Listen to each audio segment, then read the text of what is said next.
2 minutes remaining.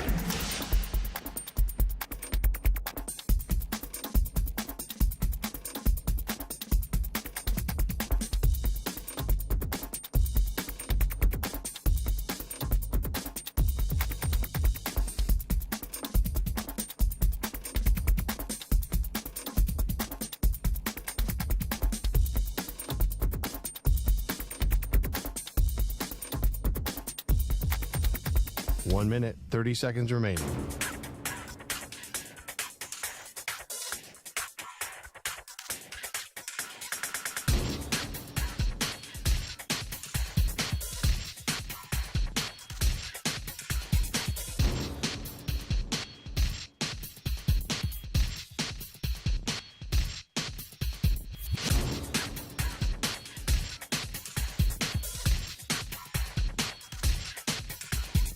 One minute remaining.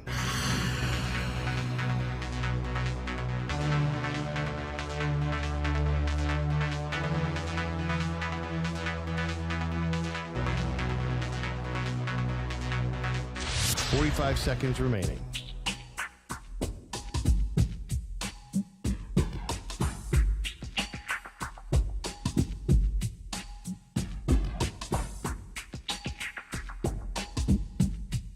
Thirty seconds remaining.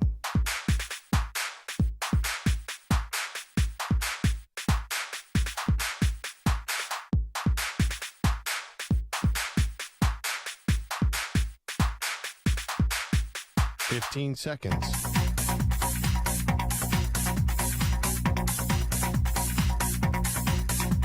Break ends in 5 seconds.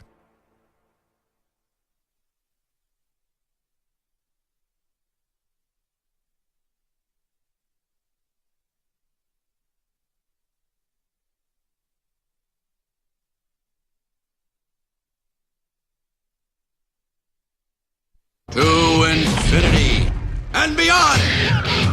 He's live. He's nationwide. This is the Zach Gelb Show.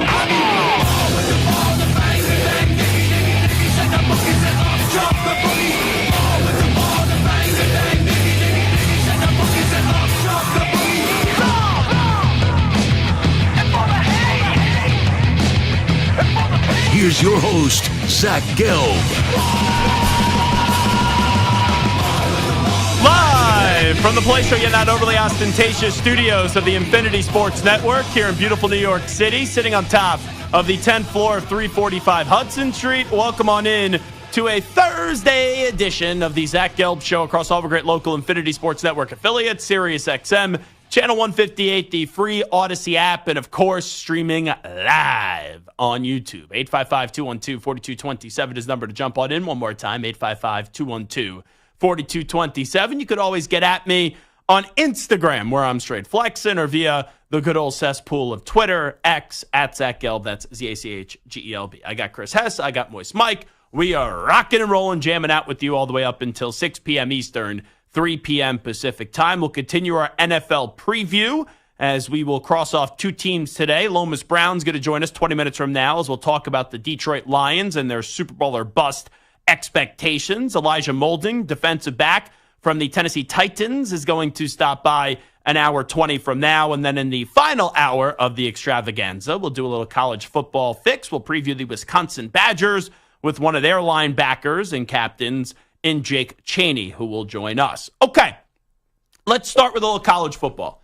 So I was appearing on a radio show yesterday. I do a weekly hit with Channing Crowder and Mark Hochman on 560 WQAM in South Florida. And they asked me about this story from what I gathered at the time. Dabo Swinney did an interview with the ESPN. And in that interview, the headline was, there's unintended consequences of expansion from the college football playoff. So when that did go down and that interview was out there, I'm like, am I going to have to agree with Dabo Swinney? I'm not a fan of Dabo Swinney. I used to be a fan. I used to be a supporter of Dabo Swinney. I used to thought he was an enjoyable story. And look what he has done at Clemson. Like, I'll be fair, I don't like the guy anymore. But Dabo Swinney is someone that he did a great job at Clemson, but now his arrogance is his biggest problem. And it will hinder his future success. And his arrogance, stubbornness, and unwillingness to adjust to a new era of college football is why Clemson will never win another championship. And I know Clemson fans will tell me, well, hold on. You're saying they can't win the ACC championship? No, I'm not saying that. I'm talking about what the standard should be at Clemson with what Dabo Swinney brought it there and made it into, which is winning an actual championship in the college football playoff again. And we know Dabo has won 2 championships in his career. That is what Dabo has turned Clemson into. But when you make fun of name, image, and likeness, and you say, oh, yeah, our program is built on name, image, and likeness, the name, image, and likeness of God, that shows you're not willing to adapt and adjust. When you don't utilize the transfer portal, when I don't know every other school is but you, that's showing you're not willing to get with the times. And now the college football playoff expansion, which I don't like. And we'll get into the nitty-gritty of what Dabo said in a second. And I thought I was going to have to agree with Dabo Swinney, which would have made me feel really awful, really terrible, and really upset if I had to do so. Because I don't like the man. But his explanation and his reasoning was just so far off and made no sense. But college football playoff expansion helps Dabo. Because if you win the ACC, you are guaranteed a spot. You know, you're the conference champ in the ACC, you're going to get a bye. Where in all likelihood, even if Clemson wins the ACC, they probably shouldn't be a top 4 seed, but the way that this format does allows you to be a top 4 seed. And let's just say you don't win the ACC, but you only have, 2 losses on your resume. In a 4-team college football playoff, you're left at home. Except in this playoff format of 12 teams, because Clemson is a big brand and Dabo Swinney is a big coach, and those things matter, you'll get consideration if you are the second best team in the ACC. And I understand, I'm not a dummy, right? It's not a lock that the second team in the Big 12 or the second team in the ACC gets in, because you know that 4 teams or 5 spots are guaranteed to the highest ranked conference champions. And then all the other spots are up for grabs, are basically wild card spots to everybody else. And sure, most of those spots are going to be allocated for the 2 premier conferences in college football, which are the Big Ten and the SEC. But Clemson, who knows? There's a chance they go to the Big 12. I don't really see the point of that. But I was reading Barrett Sallee predict today that maybe Clemson is going to go to the Big 12 of Florida State. But if Clemson or Florida State's on the move, it would be, in all likelihood, to the SEC. But anyway, Dabo just doesn't get it. And here's why. Because I'm reading this article on ESPN, and he says, on the unintended consequences of the college football playoff expansion. And let me be clear here. I went into this thinking he's going to agree with me. Yeah, this is why we shouldn't expand, because it devalues the regular season, and it takes away from some of these rivalry games. And not only that, but it doesn't feel like we needed to go to 12 teams. You want to go to 6, you want to go to 8, I'm fine. Going to 12 continues the season for many other programs that, quite frankly, I don't need to see them play more football. So Dabo said in this article, you'll probably see some guys, if you're 4-4 and out of the playoffs, will probably head off to Arizona and train for the NFL, Swinney said. You'll see some situations like the NFL where if the Ravens are in the playoffs and have it locked up with one more game, that really means nothing. Do you play Lamar Jackson in that game? So he's talking about if a team is 4-4 with an expanded playoff and he gathers that players are then going to give up on the season and go train. Okay, I can understand that. But you're going to 12. If you would have stayed at 4, and let's say you were 4-4, you literally have no shot of making the college football playoff. So why would then the same thing not happen in a 4 or 12 team format? Like, at least in a 12-team format, if I'm being honest here, you can at least sell me, and I don't think a 4-loss team gets in, but if you're a big brand, you get hot at the end of the season, and you go win your last 4 games, and you're 8-4, maybe there's a chance you get in, or there's an outside hope that you get in to the college football playoff. At 12 teams, it at least gives some optimism. It at least has some hope out there. But at 4 teams, you lose 4 games, you literally have no shot. The other thing Dabo said is, unlike the NFL's final week, however, Swinney noted a team's decision to rest stars at the college level could impact historic rivalry games. Maybe you're 11-0 and have a rivalry game, Swinney said, but you have your biggest foe for the next week in a conference championship, and if you win that game, you're going to get a playoff bye. Those are things that you'll still see play out all through college football. Well, yeah, you're playing for that bye, so the other game may mean some more, but do you really think before Michigan, Ohio State, let's just say, Ohio State's going to be like, oh, well, we're already in the Big Ten championship, and if we win that game next week, that's going to have bigger implications for us, so we are going to rest some of our players because we want to go lock up the bye next week. Why would they do that? It's Michigan and Ohio State. Okay? I don't think Ryan Day, who the last 3 years couldn't beat Michigan to save his life, if it sets up this way, where let's say Michigan's having a down year and Ohio State's and they already locked up the conference championship appearance and they play Michigan right before that, I don't think Ryan Day is going to be like, yeah, we're going to rest our 2 stud running backs. We're going to rest our stud wide receiver. We're going to sit our quarterback because we're looking to lock up the conference championship and get the bye the following week. So Dabo just continues to display that he doesn't get it. And it's almost like now Dabo is going out of his way to just show that he doesn't get it. And he continues to make himself look like a damn fool. He's made himself look like a fool with what he said about NIL. I've built our program off God's name, image, and likeness. I still can't believe he said that. The transfer portal. Everyone's talked about it. You need to utilize the transfer portal now. Whether you like it or not, it doesn't matter. You want to go win a national championship again, Dabo? You need to utilize the transfer portal. He doesn't do that. And now a 12-team playoff, which I don't like, but it gives him more of an opportunity to continue to make the playoffs. He's like, yeah, it has unintended consequences, and I don't like it. Dabo Swinney is a problem because Dabo Swinney is 54. Dabo Swinney is already established, is a big name, is a big-time college football coach, and he's used to it being his way or the highway, and he gets to make the rules.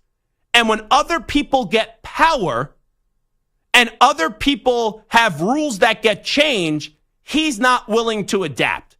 And he's not Nick Saban, who's 70-something and has accomplished everything, and he's like, oh, I could just say I'm going to retire, and I'm just going to walk away because of age. But we all know why Nick Saban retired. It was because of this new format of college football. Roy Williams, Mike Krzyzewski, in basketball, they want to walk away because of those things. They're old enough, right? They could retire. They're so accomplished. Jay Wright, he probably should still be on the sideline, but he's like, I've had enough. And I'm almost at a point with Dabo Swinney that if you don't want to do it a new way, then get out. Leave. You've already won championships. You're already viewed as a great coach, but your arrogance, your stubbornness, and you being unwilling to adapt is costing your program. And not only that, you're doing a disservice to your players. You're not finding a way to put your program in the best position to go compete for another national championship. Because Dabo, every time a rule is changed, whether you like it or not is one thing, but those are the rules, and you got to play by the rules, and this is the format, and you play by this format. And Dabo just goes out of his way over and over and over and over again to basically be like the spoiled brat that after getting everything handed his way and everything going his way, things start to go differently, and he's sitting there crying and whining and bitching and complaining and crying and crying and crying and crying, and it never ends with Dabo. So Dabo's legacy, yeah, he'll be a great coach. I'm not saying that what Dabo hasn't done at Clemson isn't impressive, because it's extremely impressive. But do you want to go win a championship again? And if you do, you need to start embracing this new era of college football. Like, I hate going to 12 teams. But it's different when Zach Gelb gets in front of a microphone when I'm paid to give an opinion, and I give my opinion on the college football playoffs. When I don't think it's a good thing expanding to 12. But when you're Dabo, I'm not saying you can't have an opinion, but when your track record is basically rejecting every change and not doing anything to find a way to then be a championship program again in this new era of college football, you're not helping your program. You're hindering your kids from having future championships, and I'm talking national championships, being brought to Clemson. So, Dabo, what is it going to take for you to get it? I don't think anything. Because Dabo has continued to get roasted the last 3 years, and he continues to get dragged, and he doesn't care. Because in the coaching pantheon, he isn't untouchable. But when you're an untouchable and you know you're an untouchable, you think you're above everybody, and you think that everyone's stupid and is an idiot and a moron and a dope that disagrees with you or objects to your thoughts, and you think everyone else is wrong and you're the only one that's right. Tell me the next time we're going to look at Clemson and say, hey, they're going to go win a national championship. And the time that happens, it's either because Dabo is out, or Dabo finally said, hey, NIL, I'll embrace it. Hey, transfer portal, I'll embrace it. And I'll stop putting my foot in my mouth every time I get a chance to talk to the media. It is the Zach Gelb Show on the Infinity Sports Network. We'll take a timeout. We will preview the Detroit Lions season next with Lomas Brown, former NFL offensive lineman for the Detroit Lions, part of the Lions Ring of Honor. Coming on back. You're in a 5-minute break.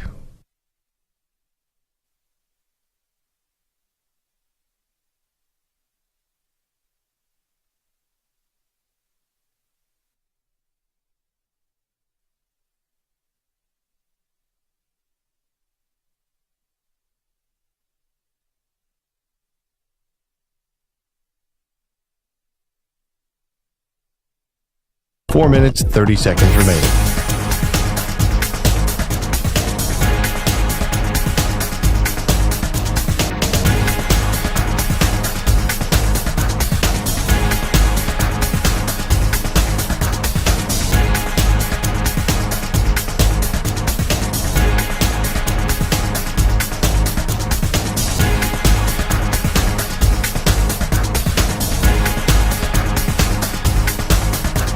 Four minutes remaining.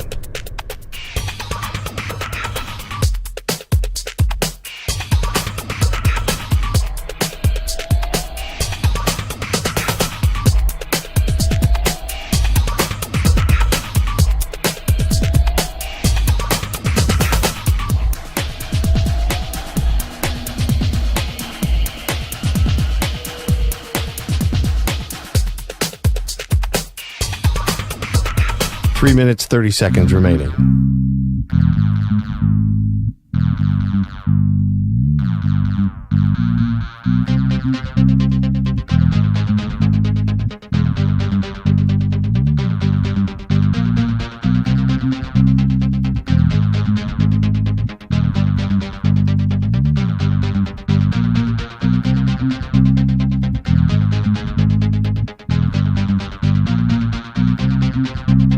Three minutes remaining.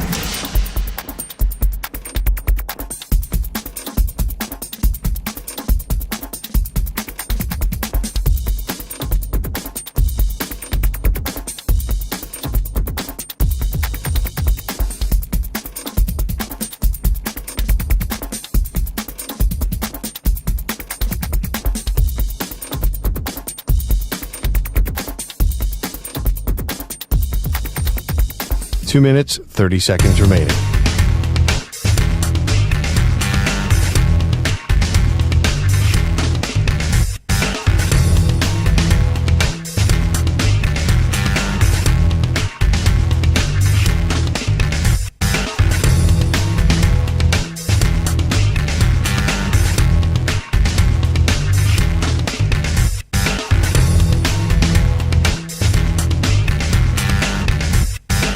Two minutes remaining.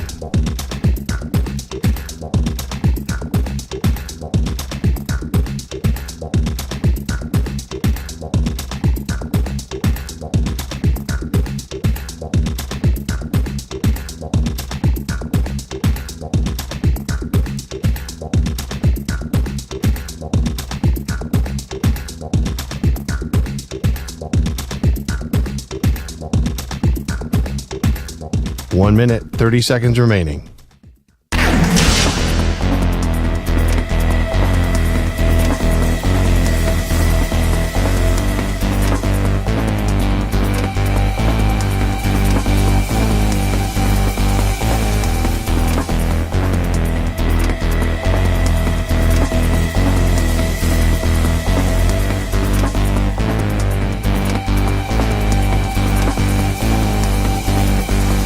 One minute remaining.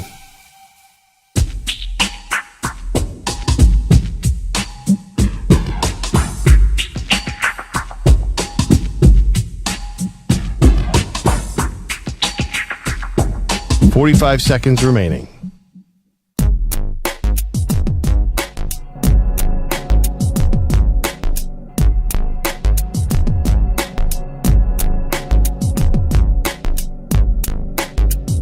Thirty seconds remaining.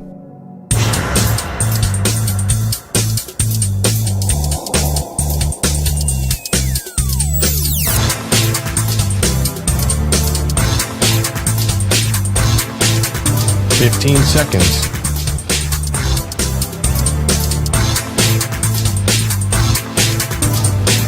Break ends in 5 seconds.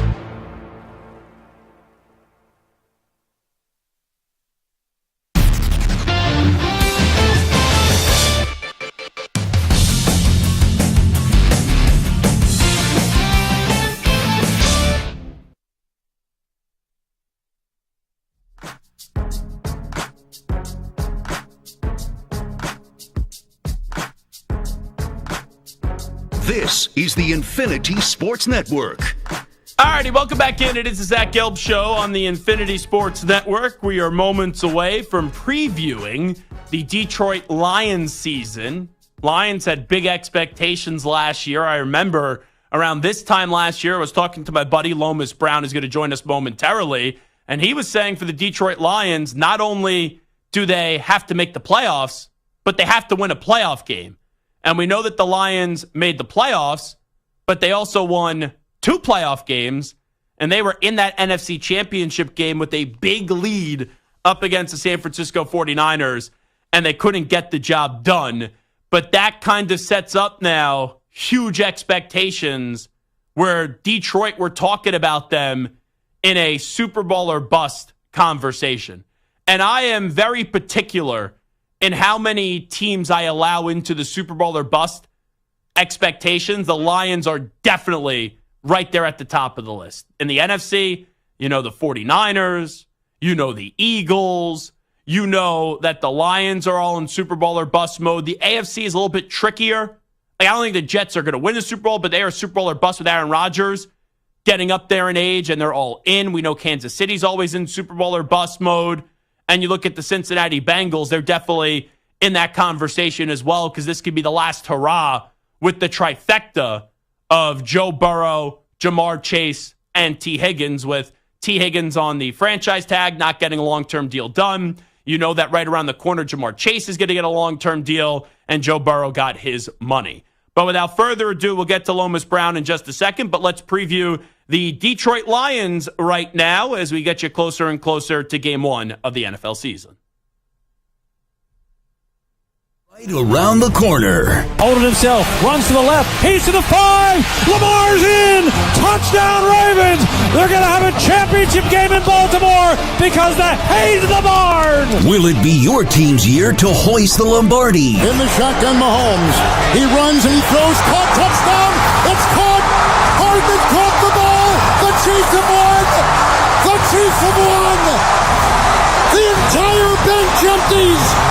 Chasing Mahomes in the end zone. Their third Super Bowl in 5 years. We preview all 32 teams right here on the Zach Gelb Show. Alrighty, The Detroit Lions. Alrighty, let's bring in former Detroit Lion offensive lineman. That is Lomas Brown. He is the host of Sports Wrap with Lomas Brown on WJR Radio. And also, I always like to say, if he never was told to play football, he would have been one of the greatest trombone players ever. And that's my man, Lomas Brown, here with us. Lomas, how are you, my friend?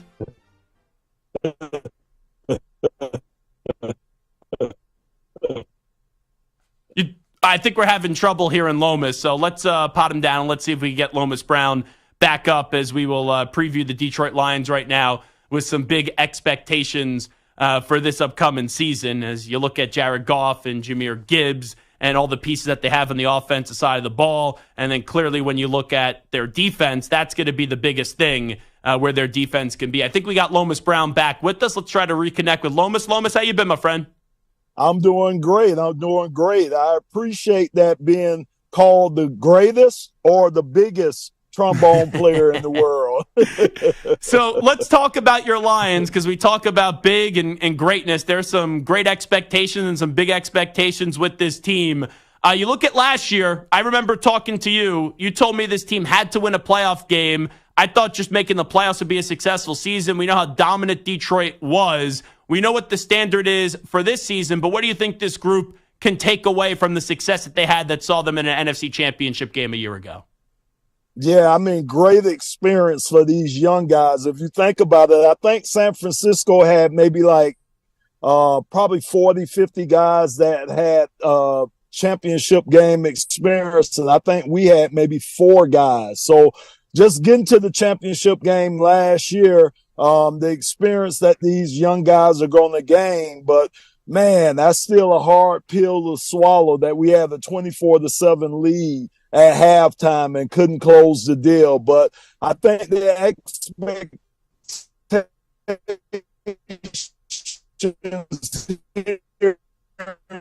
all right, let's just pot him down just because we're having trouble hearing Lomas. Santa, let's just get him on the phone because obviously the Zoom is being a little funky today. So we'll try to reconnect with Lomas Brown in just a bit as we continue our season preview of the Detroit Lions. And that's a fascinating part for me is Detroit after getting that taste of success and right at halftime, some of their fans thinking they were going to be in a AFC or they were going to be in a Super Bowl. You start to then think to yourself, okay, how much is it going to be that they could find a way to move on from what happened and not have that mentally impact you in the next season? Because you got to take this season game by game, and you can't allow it to be where you're trying to make up what came short for you guys last year. And it's how do you continue to advance this forward by being able to flush what did transpire a year ago. So that's a big thing right now for Detroit. And I think they have the right football coach who has brought a different and a necessary mentality to this organization. And with Dan Campbell, he has exceeded all of our expectations because when he first walked in, everyone's like, who is this guy that he felt like he was a college football coach? And the first year, it wasn't great.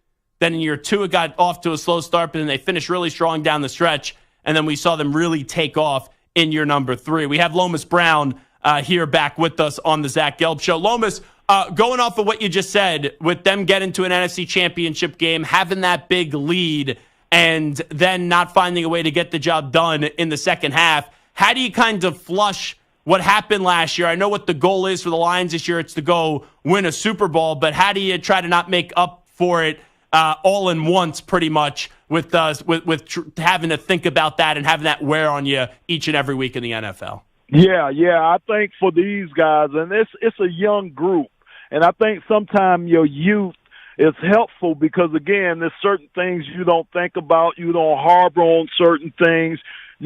So I just think, one, just some guys being youthful and going through that experience is going to be a big benefit for them this year. And I also think, for the coaching staff, too, if you think about it, with some of the decisions that were made during the championship game, maybe some of the coaches might have an opportunity to sit back, maybe rethink some of the things that happened. So when you get in that situation again, it may be a different outcome. You may think about it a lot differently. So I know the expectations, like you just said, it's Super Bowl or bust for the Lions this year. I just don't think you can not make the championship game this year again, and hopefully this time finish it and get to the Super Bowl and possibly win a Super Bowl for the city of Detroit. When that game ended in the NFC Championship game, there was going to be a different version of the Lions as it is each and every year. But I would have never thought in a million years that their offensive coordinator, Ben Johnson,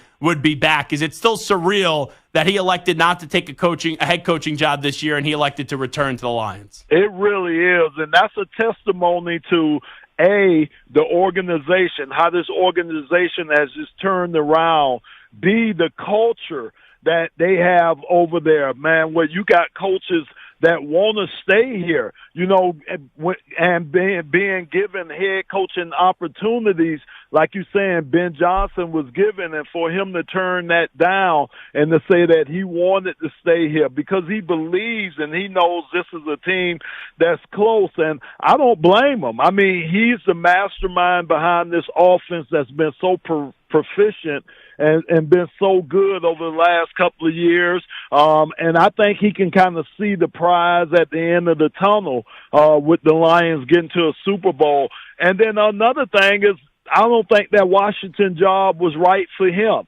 And if you're a young guy, if you're going into a situation like that, you want to make sure you get the best opportunity, especially if it's your first coaching opportunity. And I think that Ben Johnson looked at that and all the other factors that went into it, and I think he made the right decision staying with the Lions and trying to help them get to the Super Bowl. Lomas Brown here with us.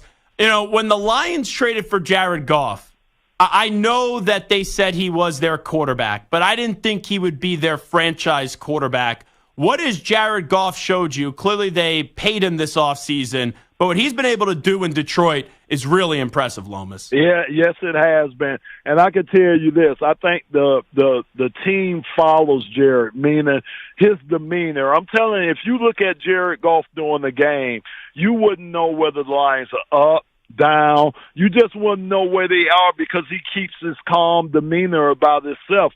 And I always said that if you're in that huddle and you can look in the eyes of your quarterback and you see that he's not panicking or he's not up and down as the game goes up and down, he stays one way, he stays cool and collective, then it kind of permeates onto you and it kind of keeps you in that mindset too. So Jared has been a godsend. He's been great for these younger players, but I think he's also been great for the older players that have been here. He's our unquestioned leader. We have accepted him. We have wrapped our arms around him here in Detroit, and he's ours, and we're going to protect Jared as much as we can, and the fans showed that last year, and I expect them to come out and show that again this year. How far are you willing to go with Jared Goff when you get into the national conversation, when you get into rankings and things along those lines? So I thought he was ranked a little low. They brought him in at number 9, but there's a couple of guys. I thought he played better than Justin Herbert.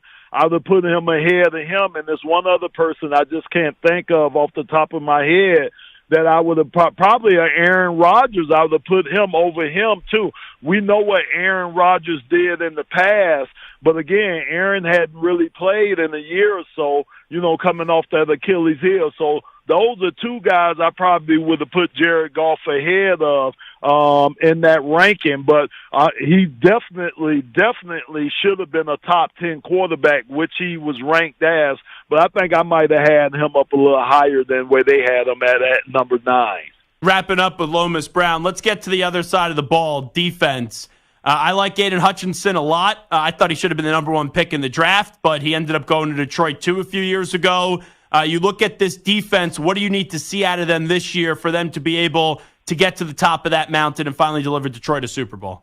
So everyone asked me what area that I'm going to be watching on this team to see improvement or just to see how this area reacts to this season. And I said all along it's been the defensive line. I want to see just with the additions of a DJ Reader next to a Aleem McNeil, how he's going to make Aleem McNeil better, how these guys are going to continue to be one of the top run-stopping teams in the NFL. You know, from a pass rush situation, you know, of course, Aiden Hutchinson has been awesome and been awesome since he's gotten here. I think the one thing for him is just finishing, just being able to get the sacks on guys. He's tremendous at getting pressure and getting hits on guys, but I think it's the completion of being able to get sacks on guys. And if you have somebody on the other end, like a James Houston, if he could come back healthy, like the young man from Canada that we got that led the Canadian League in sacks, Davenport. If these guys could just give him some help off that other side, then I think you could see Aiden Hutchinson numbers improve. And if his numbers improve, that's going to help the secondary, and of course it's going to help the linebackers, and we're just going to be a better defense. So that's where my focus, my attention will be on our defensive line this year. Two more with Lomas Brown, the great former Detroit Lion, now part of their broadcast team for a long time, also is the host of Sports Rap with Lomas Brown on WJR Radio. So I pulled up that list that ESPN put out there. They had Goff ninth. You said that you thought Goff should be in front of Rodgers and then Herbert. Rodgers was 8. Then you had C.J. Stroud 7th. You had Justin Herbert 6. Matthew Stafford 5. Lamar Jackson 4. Josh Allen 3. And then Joe Burrow and Patrick Mahomes in at 2 and 1, respectively. Was there anyone else outside of Rodgers and Herbert that stands out to you? No, I mean, I think C.J. Stroud, you know, he's done it for 1 year. I need to see a little bit more. But, I mean, if you could go off the year that he put up, which was a phenomenal year for a rookie, you know, I can see him being at that spot, and I can leave him there. It's just the two, like I say, Aaron Rodgers with not playing any really last year, and with Justin Herbert not being able to perform in the big games or pull his team through when he needs to pull them through. I think Jared Goff is better, should be higher than those guys on that list. Before we let you run, Lomas Brown, I know that you were a part of surprising Calvin Johnson the other day and making sure that he knew that he's going to be in the Lions Ring of Honor. Just tell me a little bit about how you felt when that all went down the other day. Yeah, I'm just so happy, man. You know, that as players, you know, you give your all to these organizations. I mean, and the price that you pay, the toll that your body takes and your body pays for going out there and giving your all to these organizations, a lot of things people don't know about. It's a lot of silent suffering that goes on from NFL alumni. And, you know, for them to mend the fences and recognize that Calvin Johnson is one of the greatest Lions that ever played this game, and for that rift between the organization and him to be put to the side to where we could put him in the Ring of Honor where he's justly due.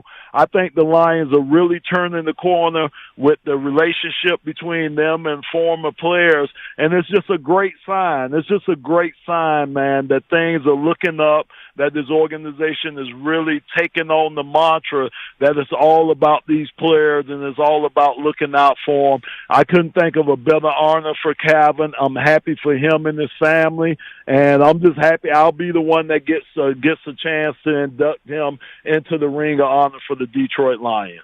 Awesome stuff. Well said. Lomas Brown does a great job in the Lions broadcast, also the host of Sports Rap with Lomas Brown on WJR Radio. Lomas, appreciate the time as always. Thank you. Thanks. Take care, Zach. You got it. There he is, Lomas Brown, joining us as it's Super Bowl or bust mode for the Detroit Lions as we cross them off the list of teams that we are previewing before we get through all 32. When we come on back, one Infinity Sports Network host took a shot and said that Bill Belichick is a hypocrite. He took a shot at the hoodie, and now he's getting slammed.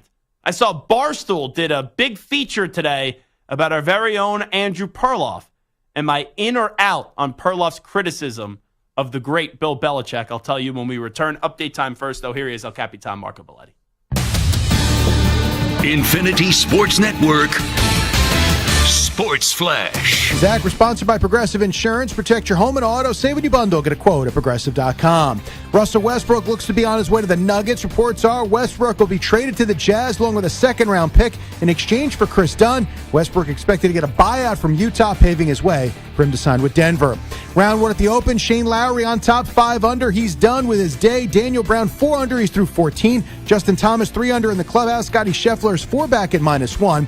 Phil Mickelson finished up his day at +2. Bryson DeChambeau, 5 over. Tiger Woods, a +8. While Rory McIlroy really had issues, especially in the back 9, likely to miss the cut. He wrapped up his day at +7. Course is playing tough. The conditions are very difficult in a wind that we haven't seen so far this week. And I guess when that happens, you play your practice rounds, you have a strategy that you think is going to help you get around the golf course. But then when you get a wind that you haven't played in, it starts to present different options. And Randall Cobb hasn't officially announced his retirement from the NFL, but the 33-year-old wideout seems to be working on his post-playing career, joining the SEC network as a football analyst. I'm Marco Belletti. You make the call. 855-212-4227. When you want to talk to us, call 855-212-4227.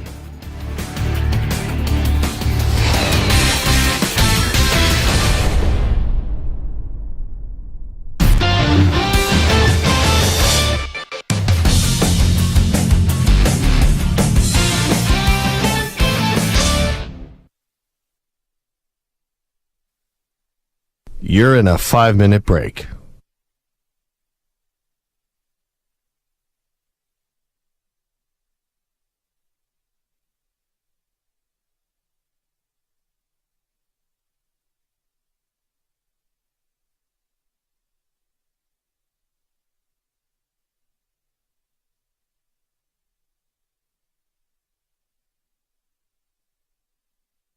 Four minutes, 30 seconds remaining.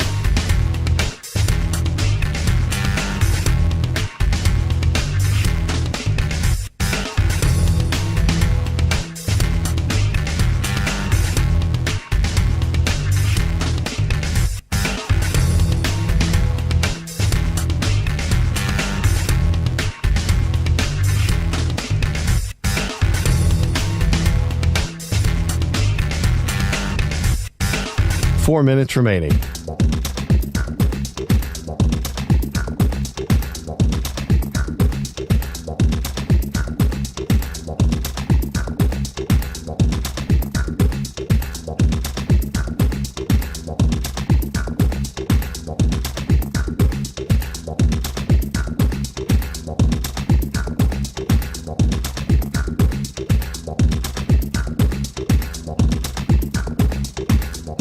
Three minutes, 30 seconds remaining.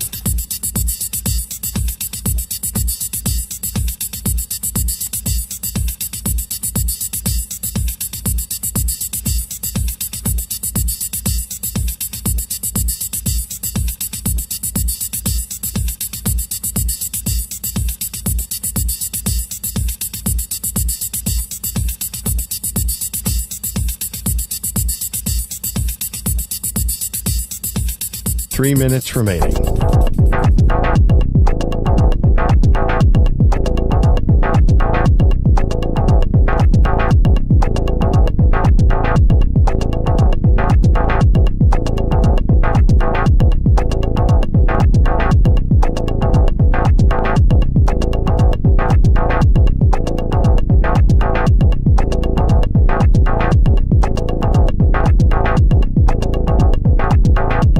Two minutes, 30 seconds remaining.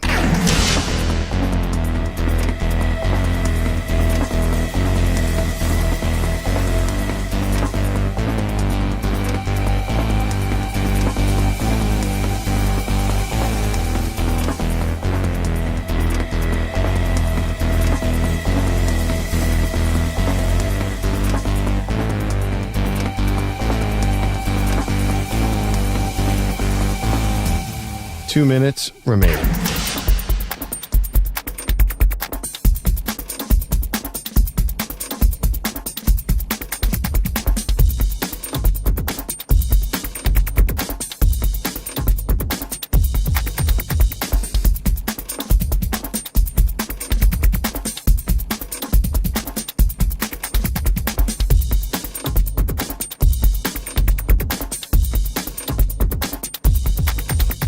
One minute, 30 seconds remaining.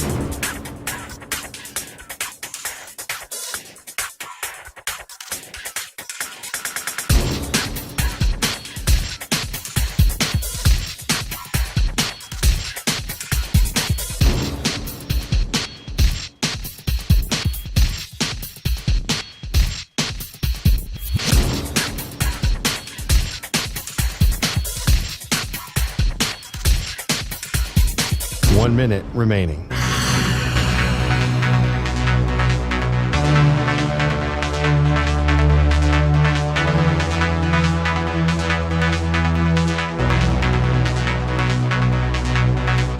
Forty-five seconds remaining.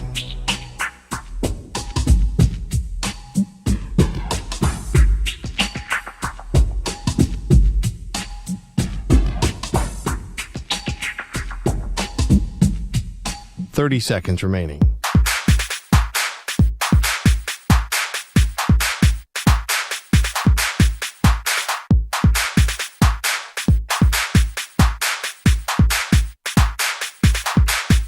Fifteen seconds.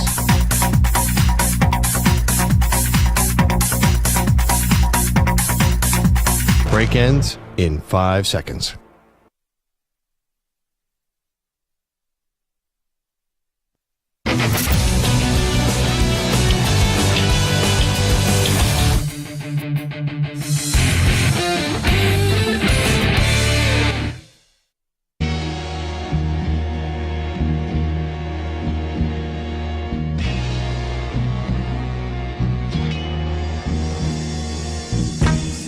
Welcome back to the Infinity Sports Network. All right, it is the Zach Gelb Show on the Infinity Sports Network. So I was shocked today after that Arena Football League story that we talked about yesterday, how it seemed like their championship game was not going to happen, and there was a big scandal, and they were supposed to do this big media tour, which Peter Schwartz was actually leading. And he was the point person and the PR person. And Peter basically told me yesterday that he doesn't think that the tour was going to happen and there was going to be no media availability. Well, guess what ends up happening? Jeff Fisher, who is now the interim commissioner of the Arena Football League. And not only that, the game is going to be played, even though it looked like it was going to get canceled. Jeff Fisher was in studio this morning with Maggie and Perloff and also Boomer Esiason and Greg Giannotti. So here was the other thing, too. I was shocked that he ended up doing the interview. You want to know when a guy doesn't want to do an interview and then does an interview? You could always tell afterwards. Every photo I saw of Jeff Fisher with Peter Schwartz, I didn't see the photo of him and Maggie and Perloff, but a photo with Boomer Esiason and Greg Giannotti and him. He looked miserable. He was mean mugging in every single photo that he was taking. So I didn't get a chance to hear the interview, but I did hear that he was here, if that makes sense. Anywho, let's get to Perloff. Perloff is getting dragged today.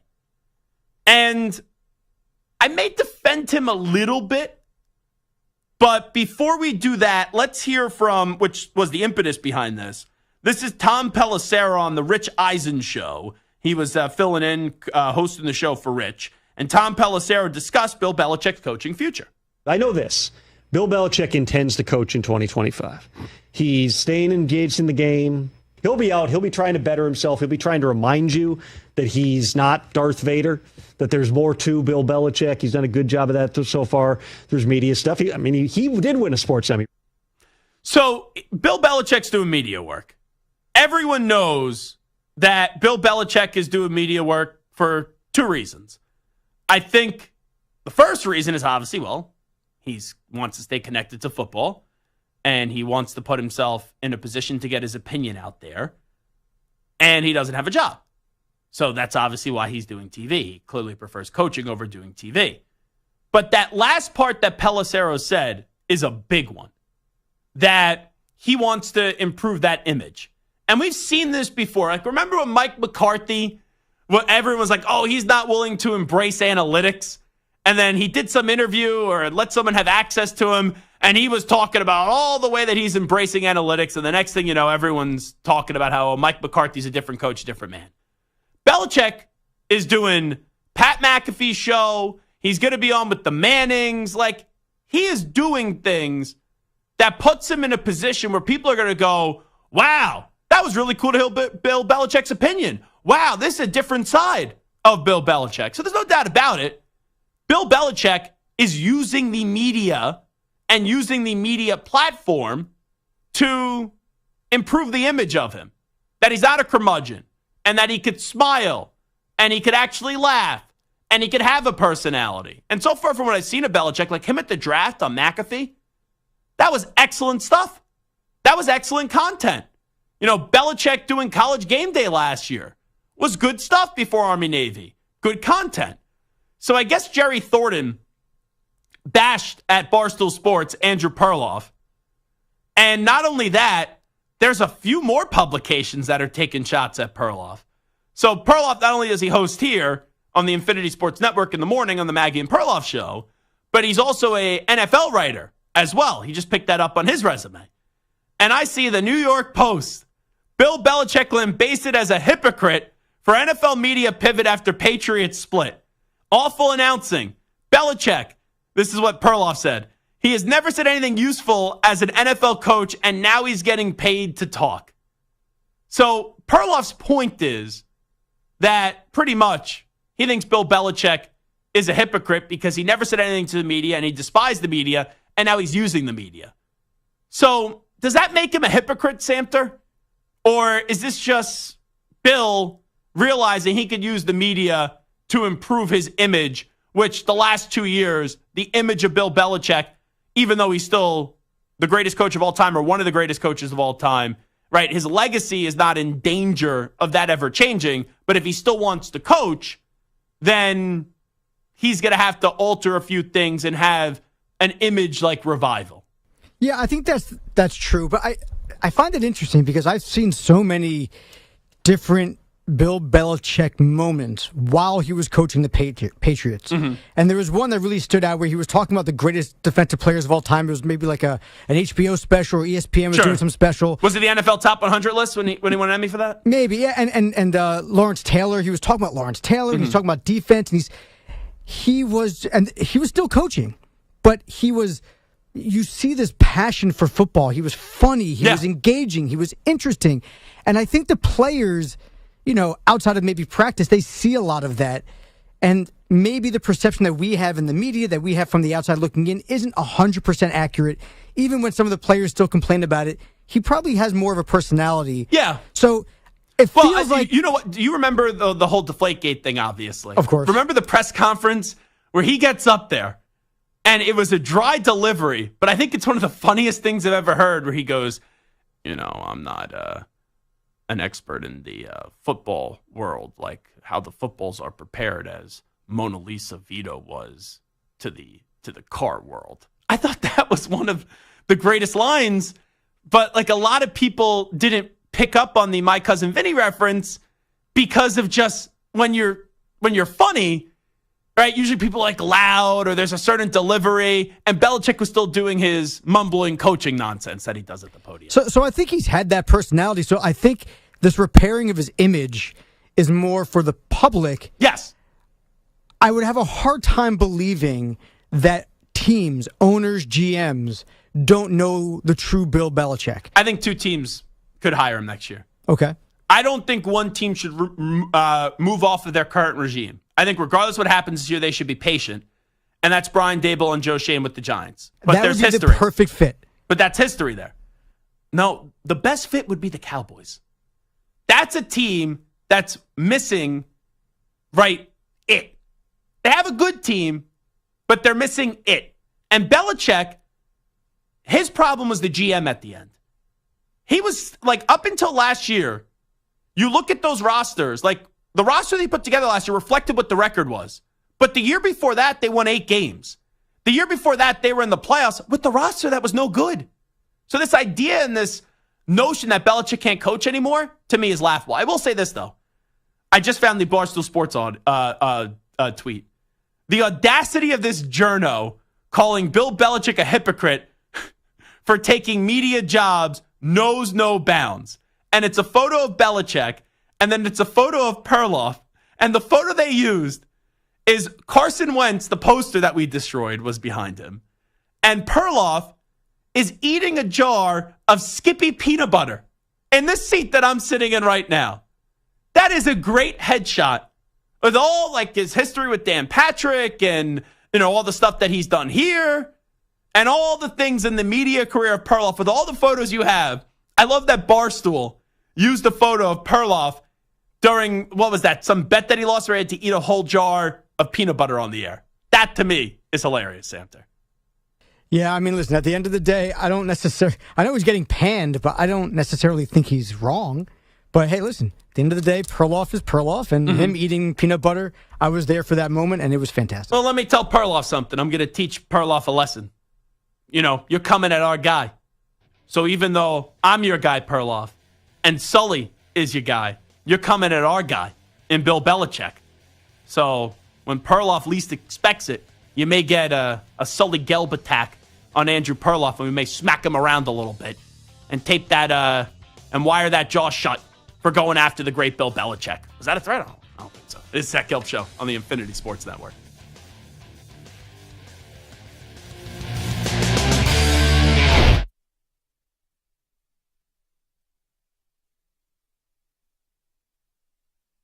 You're in a 5-minute break.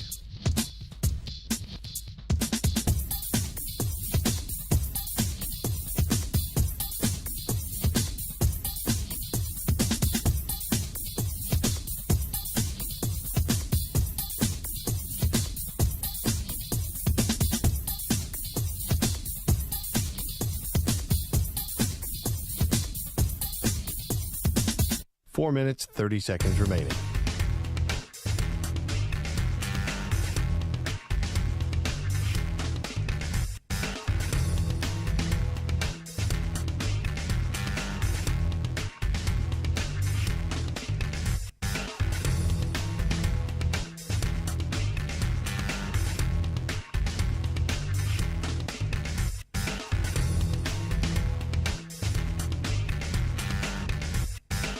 Four minutes remaining.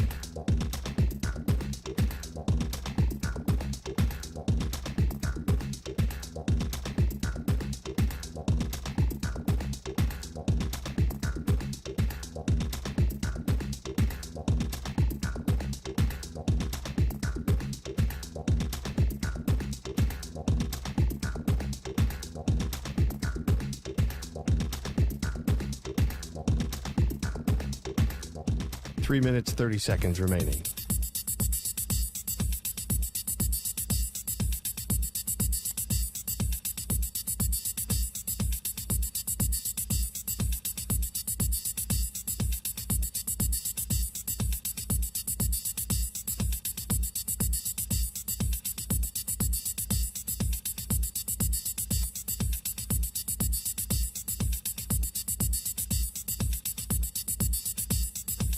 Three minutes remaining.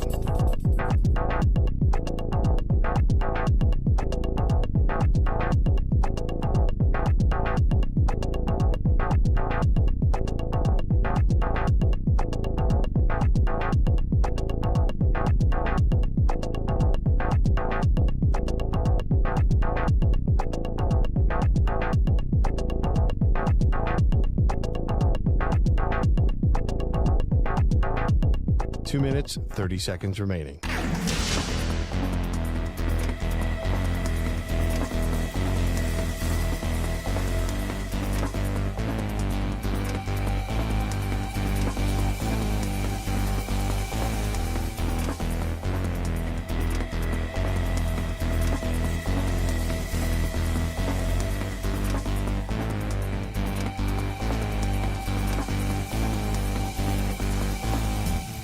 2 minutes remaining.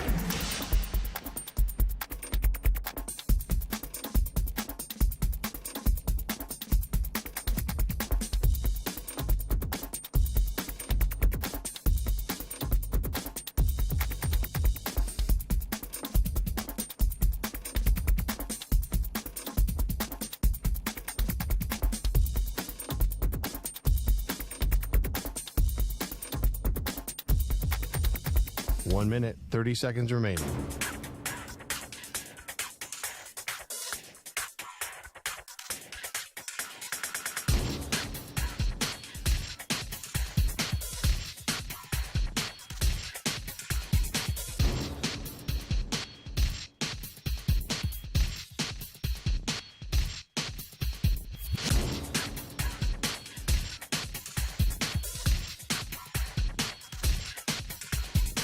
One minute remaining.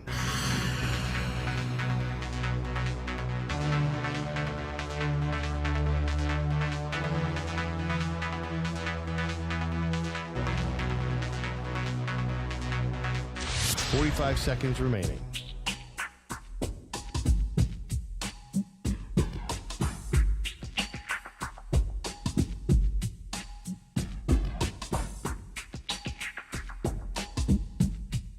Thirty seconds remaining.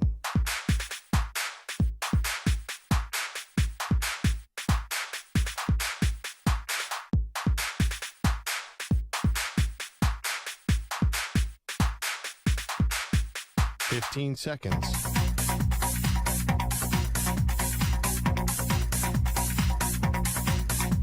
Break ends in 5 seconds.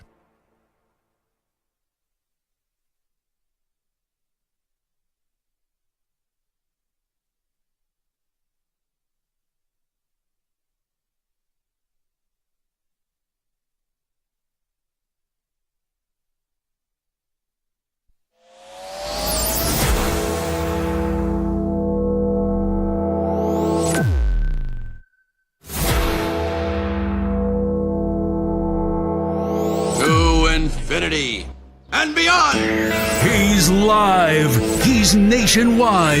This is the Zach Gelb Show.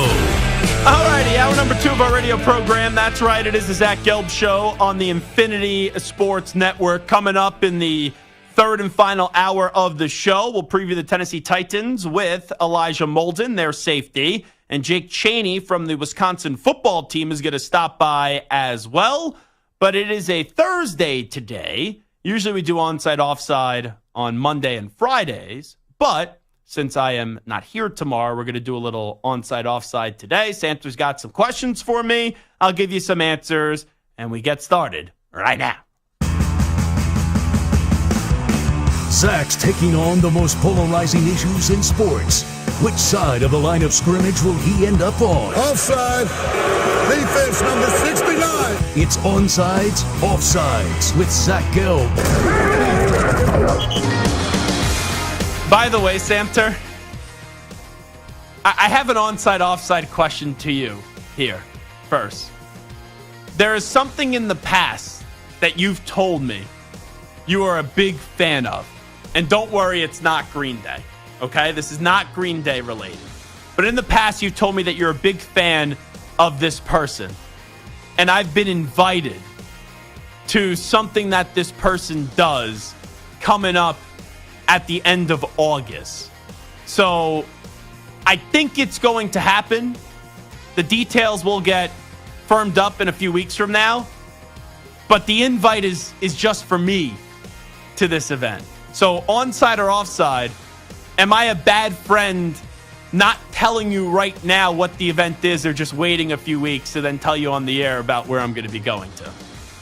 I mean, if you're not inviting me, then you're a bad friend no matter when you tell me. But either way. Well, I'm not in a position to invite you. Mm-hmm. This was just, hey, someone contacted me and they said, I've listened to you for a long time. This person happens to be super duper successful in his or her craft. And they're inviting me to something, and they're just inviting me. I mean, if they're reaching out to you directly, it's not hard to say, hey, I know someone else who would love to come, but it's cool. I'm just being nice. I'm giving you the nudge, nudge, wink, wink. Hey, don't get mad at me. I'm just telling you something could happen where you're going to be mad at me when I tell you what it is where I'm going to. No, I mean, listen, we talk about, taking Ray Martell to the Poconos, and we talk about and the wing plays. I didn't take Ray Martell to the Poconos. Or going Ray and I went to a Bills Patriot game. He paid his own way. I paid my own way. Yeah, and you guys go to this great wing place. You took Hickey to, cool little events also. Where did I take Hickey to? Every time I've offered to take Hickey somewhere, he's like, I'm good. No, you told me that you and Hickey, you took him to some sporting event of some sort that you and Hickey went together, or maybe Stu, for his birthday. I went to a Met Yankee game. Oh, there you go, Stu. But you were out. Listen, it's cool. You take everyone else to all these events, and then you rub it in my face that you're going to an event of someone who I love, who I don't know who it is. Yeah. But, you don't extend the invite. I'd rather not know where you're going, Well, it's not sealed, signed, and delivered yet. So I don't want to tell you where I'm going, and then it doesn't happen, and then it makes that person look bad or it makes me look bad. So I'm just going to float it over your head, and then when I'll tell you, then we'll tell you and break your heart. Appreciate that. I'll sit here with bated breath, crying in the corner while I wait to find out what cool person or event I'm not going to be able to go to see. This one is really, I think, going to agitate you because it goes back to a younger Michael Samter. That's your hint. It's something that you said before when I mentioned this person, the connection that I have to this person, just based off the person listening to me. Now I know. I hate you. You're like, oh man, that would be really cool. Don't say it. I don't have many opportunities to find love, even though I've already found love. And apparently this is an opportunity for me to find love, and you're denying me that opportunity. You're married. What do you mean? You're married. It's called the hall pass, buddy. It's called the hall pass. Okay.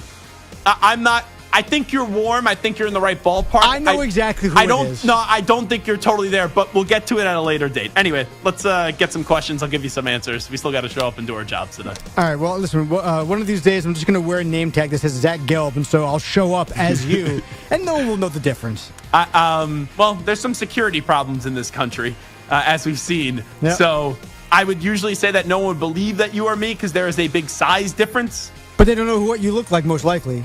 I mean, maybe there's a couple. Maybe the person who's inviting you knows what you look like, but no one else is going to know. Oh, this person definitely knows what I look like. All right, sweet. Yeah. Now the Giants have been featured. I'll take a photo and then maybe send it to you. If you take a photo with this person and send it to me, you and I are never talking again. Yeah. The Giants have been featured on HBO's. Chris, you want to be the next producer of the show? I guess we're going to have an opening. I guess I produced the show without ever talking to you. Well, that wouldn't be healthy. That wouldn't be good. That sounds Chernobyl-level toxic. Yeah, that would not be good if you would not have any correspondence with me. You know what? I think it'll be fun. Let's do like a week of shows where neither of us talk to each other at all. No communication, no planning, no organizing. We just sit down and just see what happens. I will do that for 3 days. All right. I'll tell you the 3 days right now. July 25th, July 26th. I'll even extend it 2 more days into the weekend, the 27th, 28th, and the 29th of July when I'm off. Sweet. Okay? You don't have to talk to me then. All right. Well, now listen, let's get actually back to Onside Offside because the Giants have been featured on HBO's Hard Knocks this offseason. It's actually been really interesting. And we've gotten plenty of juicy tidbits from the show. On this week's episode, Giants owner John Mara had this to say about the Saquon free agency situation. What's the latest? Just on the Saquon thing. I just got a text that Chicago's driving the price up and Philly's out. I don't know if that's true or not. Which I don't know if I'll make a couple of calls. I don't even know if that's gonna happen, but I have a tough time sleeping if Saquon goes to Philadelphia. I'll tell you that. As I've told you, just being out. I've been around enough players, so but he's the most popular player we have by far. Yeah. Now, onside, offside, John Mara has looked bad in Hard Knocks. I'm going to say offside, and here's why. Offside! I look at John Mara. He clearly wanted to bring back Saquon Barkley. So this idea of the Giants have to build so much more of their team, paying that much money to a running back doesn't make sense. Now, he's allowed, right? He owns the team. He's allowed to give his opinion. But he didn't force Joe Schoen to make an offer that he didn't want to make. And they never made that last offer to Saquon Barkley. They gave him the offer from 2023 and never gave him an offer, I guess, from what we've seen in the show in 2024. So, yes, I can see why people say John Mara looks bad, but I made this point the other day when talking to a buddy. A good owner lets his people make those calls. like the football people. You can give your opinion, you can give your thoughts, and John Mara gave those thoughts and opinions. But ultimately, it was clear Joe Schoen, after it didn't get done in 2023, wasn't going to get a deal done with Saquon in 2024 and was fine with that. And John Mara, even though he made it known what he wanted to have happen, did not force Joe Schoen to do something that he didn't do. So that's why I don't think John Mara looks bad here at the end of the day. Next question. Now, Caleb Williams was the clear number 1 overall pick, but the buzz around number 2, Jaden Daniels, continues to pick up. This week, ESPN's Booger McFarland made an interesting prediction about the top 2 quarterback picks. Don't be surprised if midway through the season, we're having a conversation very similar to what we had last year, meaning the number 2 pick, Jaden Daniels, looks better than the number 1 pick, Caleb Williams. Just like we had last year with C.J. Stroud and Bryce Young, because there are a lot of people out of Washington telling me that this young man, Jaden Daniels, not only does he look the part, his teammates know he looked the part. And I think Caleb Williams is going to struggle, and I think Jaden Daniels is going to come out the gate flying. And we're going to have this conversation, Greeny. Mark it down. July the 16th, whatever it is, it's 100 degrees. Did the Chicago Bears make the right pick? We're going to have this conversation again. He said that yesterday? I believe so. It was either yesterday or Monday. He said July the 16th. Today's July the 18th. Yes. I think this was yesterday, though, on July the 17th. So he was neither right nor wrong, nor accurate, nor anything. But it's 100 degrees. It's hot out. Well, you know what, though? Forget the date. Let's actually take the content of his message. Onside, offside. Wait, I actually think I'm going to start referring to July as July. July. I like how Booger McFarland said that. Let's do it. Now, onside, offside, Jaden Daniels will have a better rookie season than Caleb Williams. I'm going to say offside, and here's the reason why. Offside. I'm not saying that Jaden Daniels doesn't have a good surrounding environment, because he does have Terry McLaurin, and I think Jahan Dotson's going to be a good wide receiver there. And maybe they go get Brandon Ayuk in that division. Cowboys could be down. There's a question mark on the Eagles, even though I still think the Eagles win that division. So maybe the Commanders end up going like 8-9, 9-8, or contending for a wild card spot. Your mic's on. Your mic's on. Your mic's on. So that's like a possibility that Jaden Daniels could have like one of those seasons where it's better than what you expect. But Caleb Williams is set up in a great spot. A great spot. With like no Bears quarterback has been set up in maybe forever. Like you look, you got Keenan Allen, you got Rome Odunze, you got DJ Moore. That's just phenomenal. So I think Williams really going to pop off this year. So Jaden Daniels will have a better season than Caleb Williams. I'm going to go offside there. All right, next one. ESPN released its list of top 10 receivers in the NFL with Seahawks DK Metcalf coming in 8th overall. In 5 seasons, Metcalf is averaging 1,100 yards and 9 touchdowns per season. It's insane. Though Seattle added Buckeye star Jackson Smith and Jigba last year, along with 3-time All-Pro Tyler Lockett, who's already been on the team for quite a while. Onside, offside. If you were the Seahawks and you can keep just 2 of those 3 great receivers, you would take JSN and Lockett. I'm a Lockett stan. And DK Metcalf is very, very, very, very good. I think it's a debate if he's even a top 10 wide receiver, though, in the NFL. But DK Metcalf is significantly younger. I know they just reworked the deal for Lockett. So I ultimately think they'll get rid of him long term, and they'll keep Jackson Smith and Jigba, who I'm a big fan of, as long as he can stay healthy, and DK Metcalf. So if you were the Seahawks and could keep just 2 of these wide receivers, it would be JSN and Lockett. I would go offside. Now, after four poor outings, that's a tough word. 4 poor outings. You're having a rough segment, by the way. After 4 poor outings in the Summer League that saw Bronny miss all 15 of his 3-point attempts, the Lakers rookie finally had a breakout game. Bronny scored 12 points and 5-11 shooting. And was mic'd up. Including 2 of 5 from behind the arc, and a clutch 3 to tie the game late, even though they lost. Or they eventually won, I'm sorry. And here was Bronny after the game talking about finally coming through. Just trying to forget about all the shots I missed, forget about all the games we lost. Just come out, play my game and try to do my best every time I come on the court. So that's what I did tonight, and it ended up well. Now, onside, offside, Bronny will play at least 30 games for the big boy Lakers this season. Ooh, great question. Great question.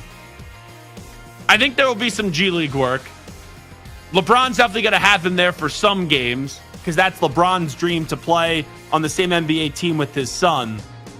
LeBron runs that team, though. Could there be an injury? Could they use an injury as an excuse where he doesn't actually play that many games? I guess. Now, like, actually being on the bench or actually getting into the game? No, like being on the Lakers roster. I'm going to say onsides. And, guys, come on. I'm going to say onsides because LeBron wants that. All right, next question. After losing the college football playoff semis last year, Texas is expected to be a top 5 team again and make a run for their first national title since 2005. Another blue chip program with high expectations is Florida State, who missed the playoffs despite being undefeated last year and are looking for their first title since 2013 with Jameis Winston. So onside, offside, both Texas and Florida State are fully back to being perennial national title contenders in college football. I'm going to say offside. I think Texas is a national championship contender this year. Florida State, I think, will be a playoff team. They're both in great spots, better spots than they've been in a long time, with Texas making the college football playoff last year and winning the Big 12 championship. Florida State was undefeated, but they got squeezed out because of the quarterback injuries. But perennial national title contenders, I just think that's such an exclusive club. Like, we went through it yesterday. I think there's only 4 teams that I actually think can win a championship this year. Texas is being one of them, then Oregon being another, and then obviously the 2 big boys being in Georgia and Ohio State. So it's not me trashing Texas or FSU. I just said Texas could go win a championship, and I love Mike Norvell of Florida State, and I hope he does a great job sticking it to Dabo Swinney once again with DJ Uiagalelei now as his quarterback. But perennial national title contenders in college football, I'm not there yet, even though both programs are in a great spot. And it brings up an interesting question that maybe we can dive into later in the offseason. Some of the other big-name programs that have fallen off that might come back. Could Miami come back? Clemson? Big year for Mario Cristobal. Could we ever see Nebraska with your boy Matt Rule getting back to national prominence? So there's a lot of big blue-chip programs that are down that might be seeing some rejuvenation, but we'll visit that later on in the offseason. Caitlin Clark continues to impress in her rookie season, breaking the WNBA all-time record for most assists in a game, dropping 19 dimes in last night's loss to Dallas. However, the sharpshooting rookie will apparently not compete in the All-Star three-point shootout this weekend, and neither will defending champ Sabrina Ionescu, who had an epic showdown with Steph Curry at the NBA All-Star game. Was this both their decisions? You know, I don't know. It can't be the league's decision. No way, right? I mean, I'm assuming that they just, maybe between the Olympics and everything else going on, they just want to break. I don't know. Caitlin Clark's not on the Olympic team, though.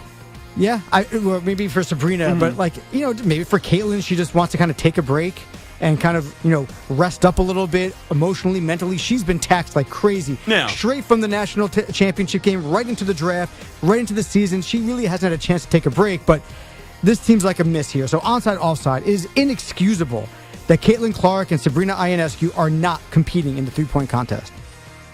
As long as it's their choice and there's not something that we don't or have not been told here, I'm going to say onsides here.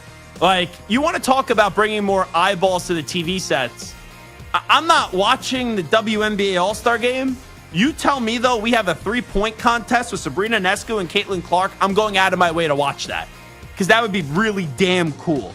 I hope next year at the NBA All-Star game, you get Sabrina, you get Caitlin Clark, you get Dame and Steph participating in a three-point shootout. But I'm going to go onsides that, from what we know right now, which is little, that it's inexcusable that Clark and Ionescu aren't competing in three-point contests. Let me also just say this.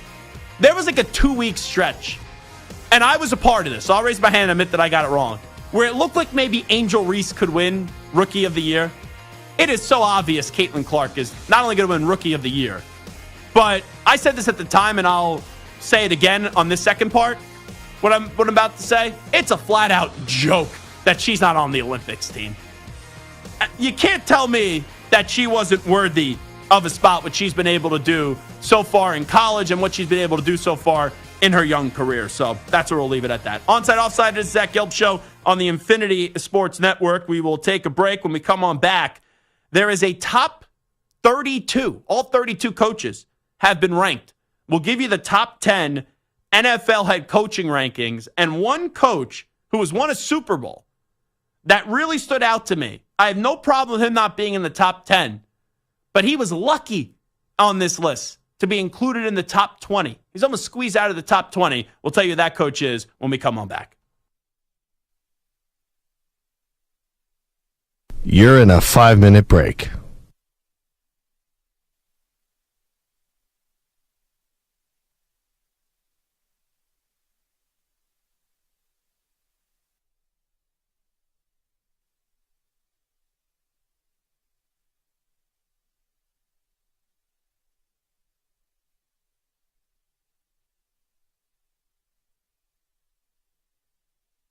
Four minutes, 30 seconds remaining.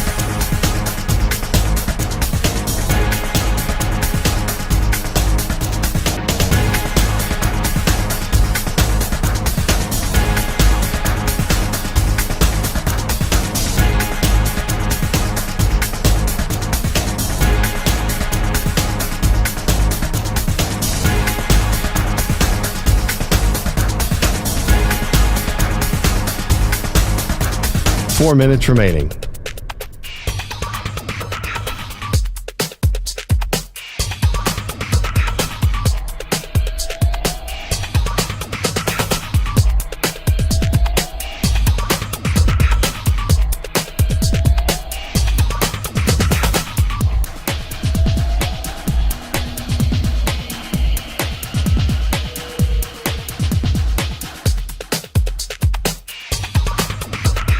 Three minutes, 30 seconds remaining.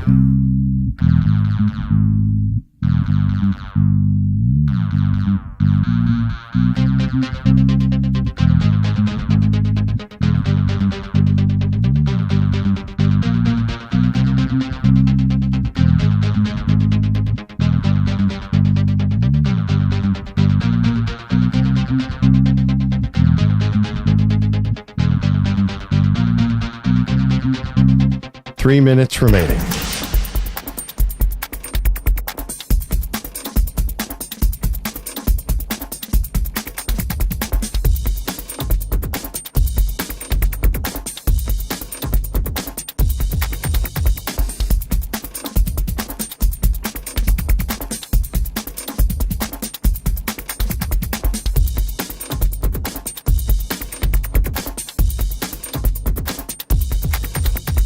Two minutes, 30 seconds remaining.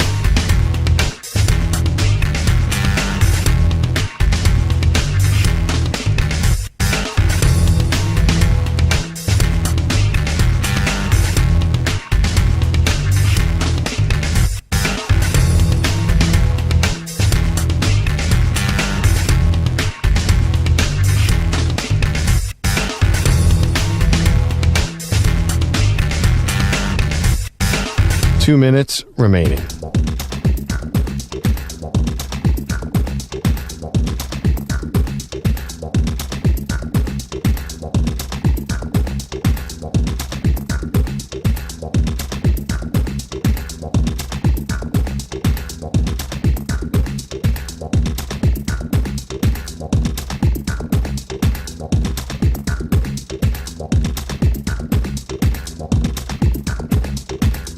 One minute, 30 seconds remaining.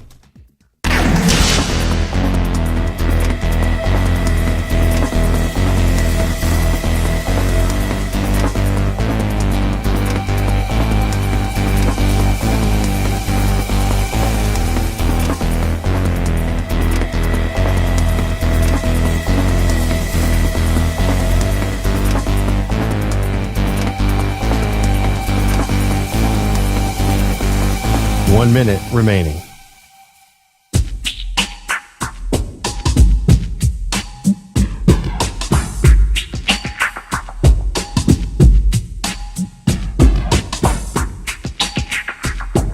.45 seconds remaining.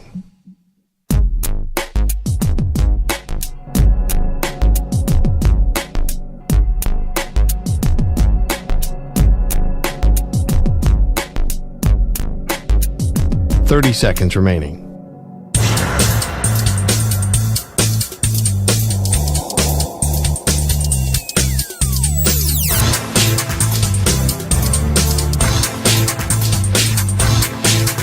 .15 seconds.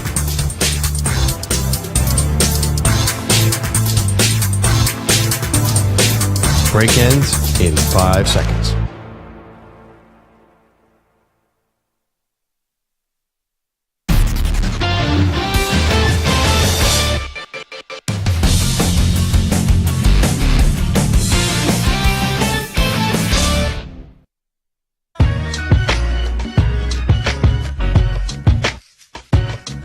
fun continues on the Infinity Sports Network.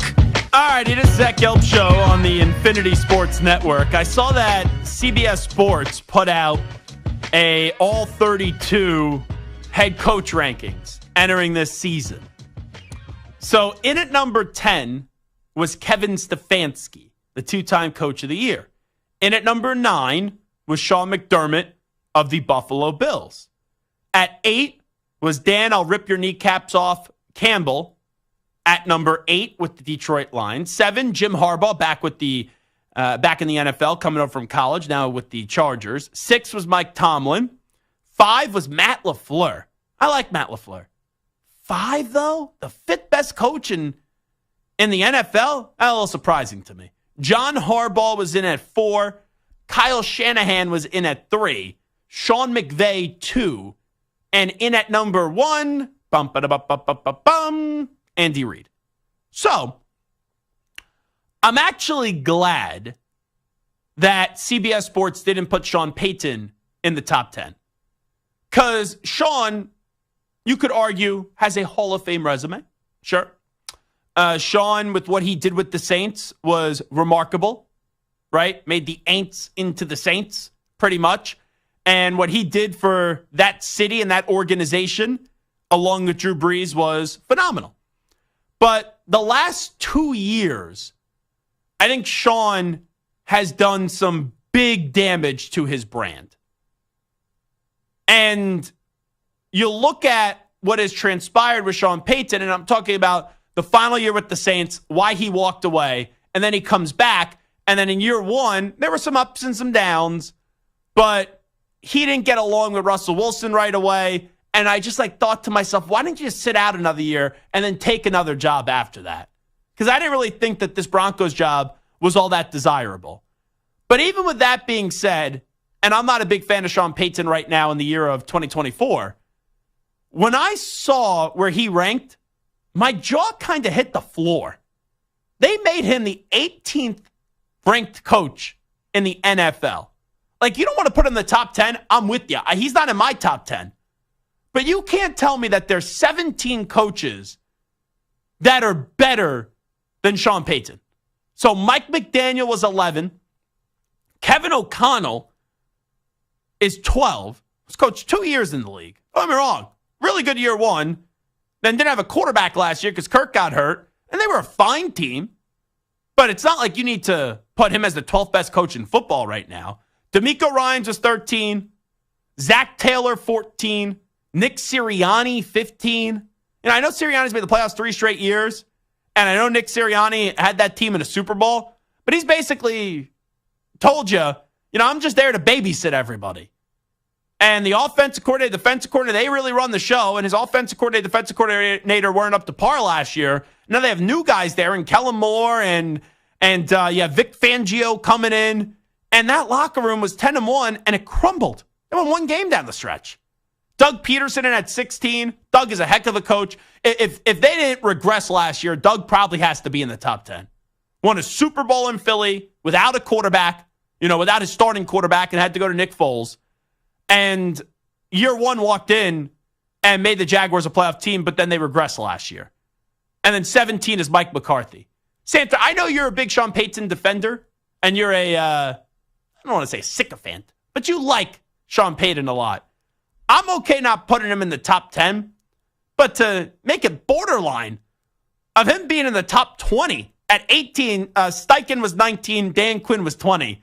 That's even a little bit rough and shows how some people, and I think it's because of his arrogance too, and what he did with Nathaniel Hackett and how unnecessary that was, and the whole debacle with Russell Wilson. Everyone was making fun of Russell Wilson going into last year, and somehow in that, the way that it was portrayed, how the threats with the contract and the bench and all that stuff did go down, it made Russell Wilson a sympathetic person and a sympathetic figure, and a lot of people were angry with Sean Payton, and now it's a big year, too, for him, and I would be surprised if they're not starting Bo Nix come game 1 when you draft him 12th overall.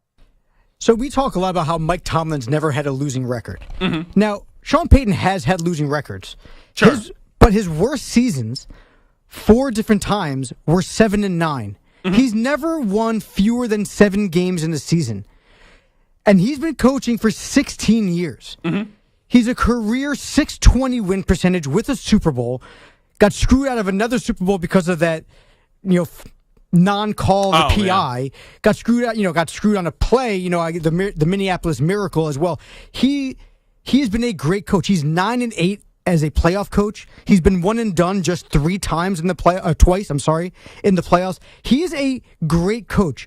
If we were to look at rosters in the AFC West and in the AFC in general, you would put the Broncos as one of the worst rosters in the AFC last year.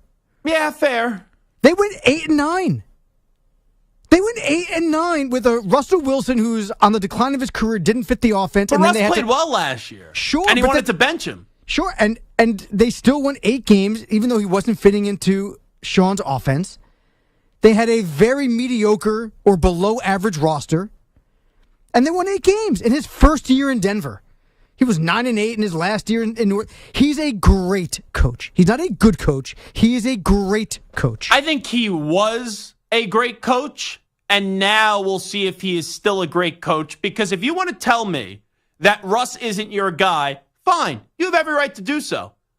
But then you picked Bo Nix at 12 when no one thought Bo Nix, outside of Sean Payton, was deserving of the 12th overall pick, in my opinion. And now he's your guy. We're going to see how great of a coach he is. I'm not crapping on Sean Payton here, and where I'm saying, he's a terrible coach. He's just rubbed me the wrong way in the last year or so. And now this is a big moment to see if he could get back, I guess, in that circle of trust or in that greatness category. Because sure, 8-9 last year, fine, whatever.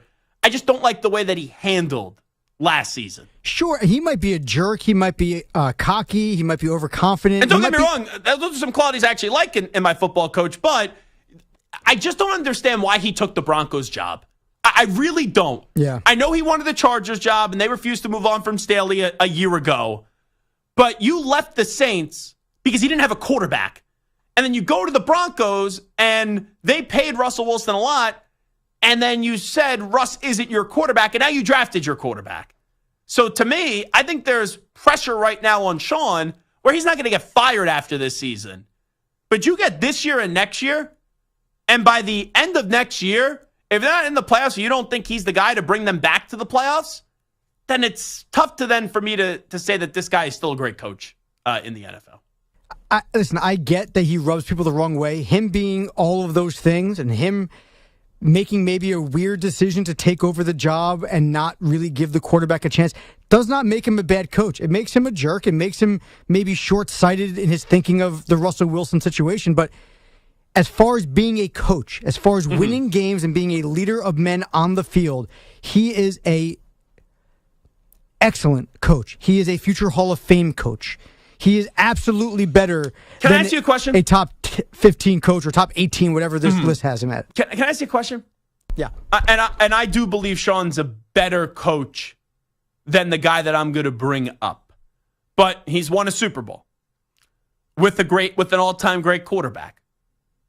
And I know, right, there was development with Drew Brees. It was a Pro Bowl quarterback, but no one thought he'd be a top 10, top 15 quarterback of all time. If you're putting Sean in the Hall of Fame, which right now I'd agree with you, I think Sean Payton is a Hall of Famer. Does Mike McCarthy need to be in the Hall of Fame? Won a Super Bowl, been in the playoffs 3 straight years with Dallas now. If you're putting Sean in, does McCarthy need to be in? Because I think their resumes, just by the stats, are similar. I mean, they have the exact same win percentage, 620. I wouldn't call Mike McCarthy a Hall of Fame coach. I think most people wouldn't. But Sean Payton, I think a lot of people are quick to say, yeah, Hall of Fame coach. Yeah, I mean, when you look at the numbers, 11-11 in the playoffs, 620 win percentage, you can make the case for Mike McCarthy. The problem is he's fallen short so many times in the playoffs. It doesn't feel like Sean Payton fell short. Oh, yeah, he did. Towards the end with Drew Brees, absolutely. Yeah, but it felt like they were never expected to win later on. And there were a few times where they he got lost to the Vikings at home, which was the Minneapolis Miracle. They lost to No. Oh, the other one. They lost to the Vikings at home where you had Thielen and I forget who the tight end was that made the catch, but Yeah, they lost to the Vikings in the Superdome. Shane Cohn? Was that guy? No, I don't think so. Oh, okay. No, I mean, listen, every coach falls short. I get it. I just maybe it's just a mental thing, but it feels like Sean Payton has done more with less.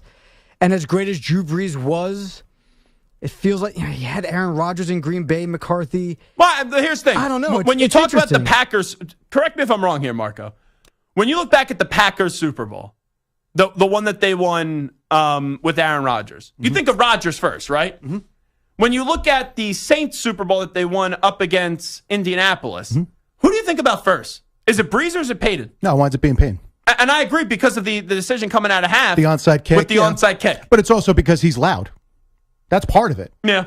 And look, and it was also the Saints, and it's their one Super Bowl, and we expect the Packers to be good. You had Aaron Rodgers. There's a lot of things that it's perception. And that's unfortunate, but it's the way it is. Mike McCarthy never got full credit for what he did with the Packers, got a ton of blame. Sean Payton got all the credit and got none of the blame. When they lost at home in the NFC Championship game to the Rams, it was the pass interference call. It was never Sean Payton's fault, and they fell short a lot in the playoffs. They were favored to go to the Super Bowl a ton, and they didn't get it done. But they got it done once, and Payton gets the credit, and McCarthy got none of it. All right, here are my top 10 coaches, though, right now. Because I see a list, I react to the list. I'll just give you my top 10, and we'll take a break. 10, I have Matt LaFleur. 9, I have Sean McDermott. 8, I have Kevin Stefanski. 7, I have Dan Campbell. 6, I have Jim Harbaugh. 5, I have Mike Tomlin. 4, I have Kyle Shanahan. We'll get to more on Kyle Shanahan later. 3, John Harbaugh. 2, Sean McVay. And in at number 1, I have Andy Reid. Those are my top 10 coaches entering this season in the NFL. All righty, we'll take a break. We'll come back. We'll take some of the biggest stories in the world of sports with some audio. We call it the news brief, but the latest Infinity Sports Network update is first with El Capitan, Marco Belletti. Infinity Sports Network. Sports Flash. Now, Zach, Russell Westbrook's on the move, reportedly traded along with a second-round pick to the Jazz for Chris Dunn. He is expected to get a buyout, though, from Utah and then sign on with the Nuggets, so Westbrook with a chance to get that elusive ring in Denver. Round 1 of the Open still going. Shane Lowry, Daniel Brown tied for the lead at 5 under. Lowry's in the clubhouse. Brown is through 17. Justin Thomas is done at 3 under. Scotty Scheffler's 4 back at 1 under. Phil Mickelson finished his day at +2. Bryson DeChambeau wrapped up at 5 over. Rory McIlroy at +7, and Tiger Woods sits at +8. Terrell Owens never one to be shy. The Hall of Famer now taking his sights on Tom Brady. T.O. was very adamant about still being able to play football and just wanted someone to give him a chance, which apparently included 2021 when Antonio Brown took off his pads and left the Bucs while they were in the middle of the game against the Jets. T.O., though, wasn't happy with Brady's lack of enthusiasm. I reached out to him through Randy and a couple other people just to come in and just play third down and red zone situation. You know, this dude really ignored me, bro. Just shows you how, like, the lack of respect is, but then when they get in front of you, they want to act like they respect you. That courtesy of the Bubba Dub podcast. Keep in mind, Owens was 48 at the time. I'm Marco Belletti. 855-212-4227. That's the number to get in touch with us, the Infinity Sports Network. Give us a call, 855-212-4227.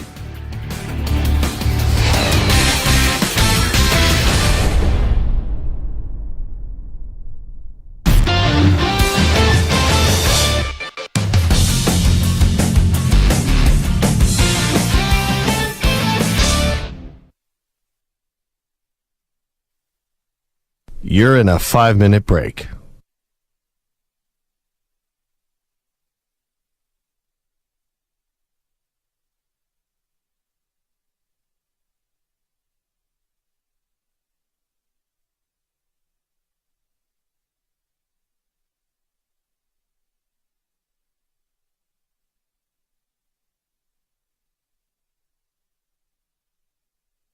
Four minutes, 30 seconds remaining.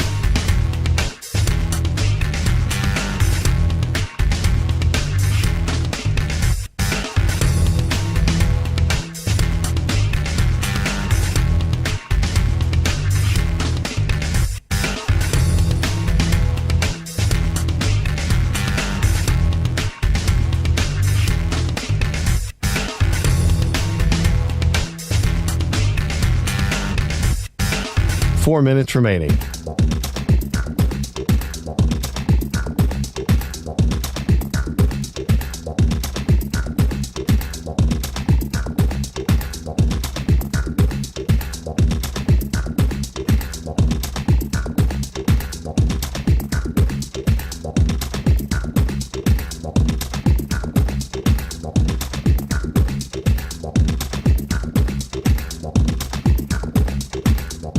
3 minutes, 30 seconds remaining.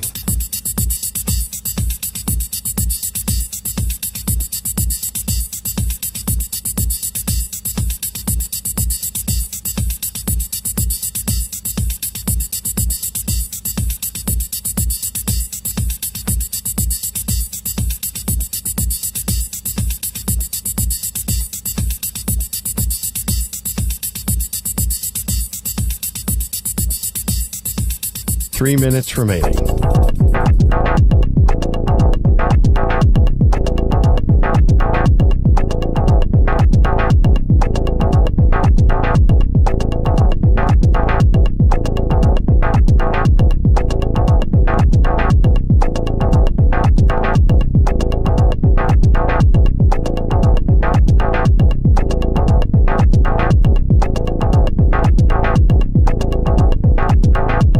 Two minutes, 30 seconds remaining.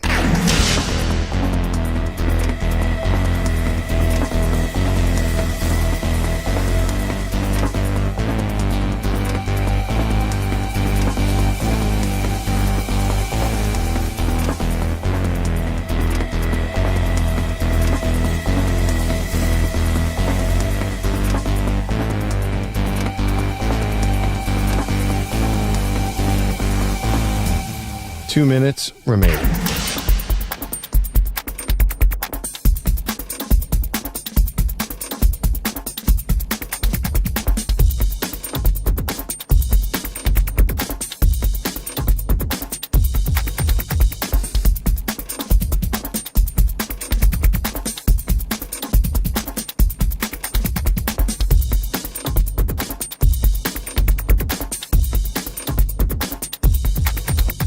One minute, 30 seconds remaining.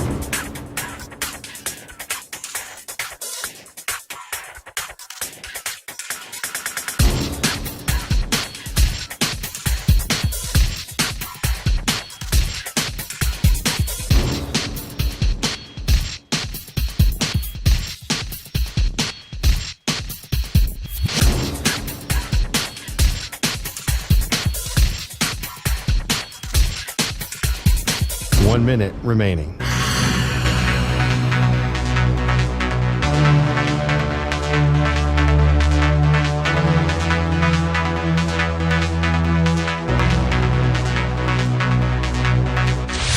Five seconds remaining.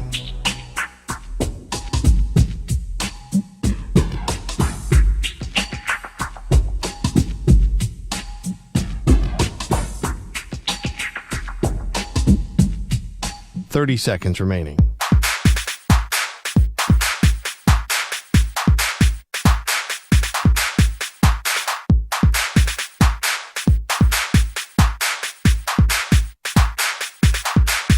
Fifteen seconds.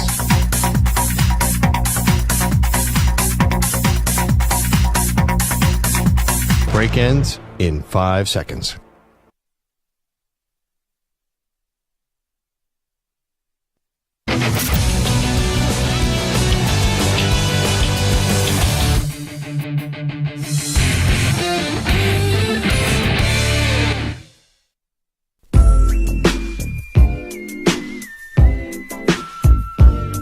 In the right place, the Infinity Sports Network. You know, there's just a few people that when you say a certain name on this show or you talk about a certain team, it elicits a phone call. Like, whenever I talk about the Raiders, the guy Jay in Alaska will call in. Whenever I talk about Ohio State, you will have Mike in Abilene, Texas. He will call in. There's also a guy, I forget his name, but when I was saying that the Vikings were fraudulent 2 years ago, he would always call in. Scott, yes. Scott would always call in. And then I ultimately ended up being right, and he was annoyed because he thought, when you're critical of a team and you say they're good, not great, that drives people crazy. But Adam in Toronto is a crazy, crazy, crazy human being and Bills fan too. And we were just talking about the Bills and the head coach rankings, and I had Sean McDermott as my 9th best coach in football entering this season. And I guess Sean McDermott is on the naughty list for Adam in Toronto, who is now here with us. Adam, what's shaking, my man? Zach, what's up, man? Been a long time since I've called you. I miss calling you, man. You're the. I still listen to you every day, man. You're the best. I appreciate that. Listen, no problem. Listen, whoever put Sean McDermott on their top 10 list needs to be drug tested ASAP. This guy. So I need to be drug tested. Yes. Infinity Sports Network needs to sit you down and make you pee in a cup because it is ridiculous. Dude, he doesn't deserve to be anywhere near the top 10 list. The sole reason Josh Allen is not a Super Bowl champ yet is because of this bozo. First, he blows a 13-second lead, which I still can't get over, man. It's been almost 3 years. I still am. It hurts me to even see the number 13. And then he runs a Mickey Mouse DeMar Hamlin play in an AFC divisional game because it might be a feel-good story if he makes it. This guy, he's a great coach for rebuilding a team. He's a great culture guy. He gets the guys in there. They work hard. They love him. But when it comes down to crunch time, this guy chokes his ass off, and you know it. Can I just give you a reason why Sean McDermott isn't a bozo? You may have some problems with him, and the 13-second thing is something that is indefensible, and the DeMar Hamlin play was stupid last year. But you know this being a fan of the Buffalo Bills. You guys were a joke from 2000 to 2016. Didn't even make the playoffs. Didn't make the playoffs. This guy comes in 9-7 with Tyrod Taylor, makes the playoffs. They go 6-10 and they miss. Then every year after that, 10-6, 13-3, 11-6, 13-3, 11-6. And not only that, the last time you guys won 13 games was in 1991. He's won 13 games twice. So I can't say he's a bozo, but what it feels like a little bit, and I'm not comparing him directly to this guy, so be careful. I'm going to be careful with the way that I say it. But when Andy Reid was in Philadelphia, Sean McDermott, who knows Andy Reid very well, he feels like he's Andy Reid light with what he's done in Buffalo so far, where he gets you so far, but then he comes up short in the big games. But eventually, you got to hope that he breaks through. I pray to God every day he breaks through, man. But part of the reason we missed the playoffs was because your stupid Patriots had to go on a dynasty and ruin everybody's Sundays. Like, this guy... Yeah, but you could have still been a wild card team. He's a great... Okay, we're poverty before Josh Allen. Let's just be honest. Yeah. He's a great culture guy, Zach. I'm not denying that. But to say this guy chokes his ass off every year, Zach. Yeah, and that's why I ranked him 9th. I didn't put him in 5. I didn't put him at 3. I didn't put him at 1.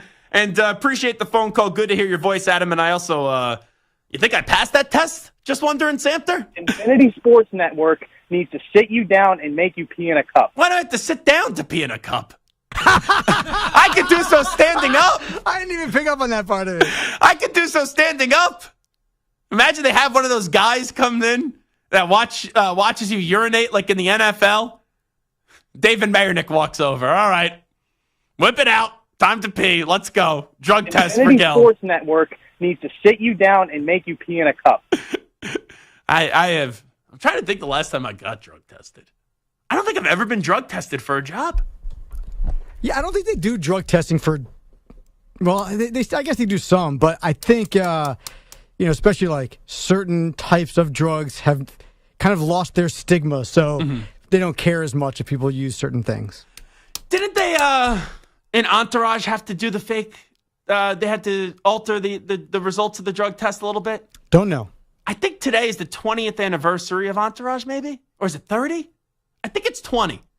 I think today is the anniversary because during the break, Jeremy Piven was down the hall, and I saw him walking around here. And I think it's because it's the 20th anniversary of Entourage. Yeah, Jerry Ferrard tweeted out, Entourage aired 20 years ago today. Where does the time go? Changed my life forever, and I miss hanging with these guys. So not only do you have some mystery guest that you're not going to invite me to whatever event to see this person, but Jeremy Piven, the Jeremy Piven, was hanging around the studios. You didn't even tell me he's here? It's Jeremy Piven. Hey, I saw him in the studio. It's not like I booked him or anything or knew he was coming in. Well, first of all, A, why is he not sitting next to us? But you're the producer. Maybe you should go walk down there and get him. I didn't know that he was here. Is he still here? I don't know by now. Yeah, he was here today. Yeah, so you should have told me that he was here, then I could have booked him. But B, forget about booking him. I want to say hello to Jeremy Piven. I'm a huge Jeremy Piven fan. Okay. Well, you ever see PCU? No. Oh, such a good movie. It's Politically Correct University. It's him, Jon Favreau. Incredible cast, great movie, hilarious college scene movie. So when I was in college, I think it was, one of my friends was working as a SAT tutor. And in order to get that job tutoring high school kids for the SAT, you had to pass a drug test. Let's just say this friend of mine would be really good friends with Bob Marley, right? Puts you in the right frame of mind on what my friend was potentially dabbling. He was Jamaican? No, he was not Jamaican. He enjoyed music, good music. Little puff pass, if you get what I'm saying. Yeah, playing soccer. Mm-hmm, sure, yeah. Mm-hmm. Like passing this Messi passing the ball, and I can't name another. Who was the Martinez on? Who was the guy that scored the game-winning goal? Well, there's Suarez. Who was the guy? It was Martinez, right? Martinez. Thank you. See, no, a little soccer right there. That's the last time we probably end up talking about soccer for a while. So my friend was in college, right? The peak of college for him, but a very bright kid, and he just liked to dabble with the ganj a little bit. So he, in the summer, wanted to tutor kids for the SAT. And in order to do so, you had to pass a drug test. So he was not confident that he was going to pass a drug test. So they didn't watch you urinate for this drug test. So he had a friend of mine who does not participate in those activities urinate. You know those mini M&Ms, and they come in a tube? Made my friend urinate in the mini M&M's tube, and then he put that in his pocket, went to the bathroom, and just dumped it in the cup, and ended up passing the test, and ended up tutoring kids for the SAT that entire summer. I mean, they probably had to call him back and tell him that he has diabetes or something, because the sugar content of his pee was probably through the roof. Because he put it into an M&M. Washed it out beforehand. Listen, there's always residual. Oh, man, that's dangerous, but that's funny. Yeah, so that was. I did not participate in any of that. Just to be clear, I thought it was reprehensible. I thought it was out of line. I told my friends, "Do not do this. I'm a good soldier. I do everything by the book. Do not participate in those activities. If you can't pass the test, you shouldn't be an SAT tutor."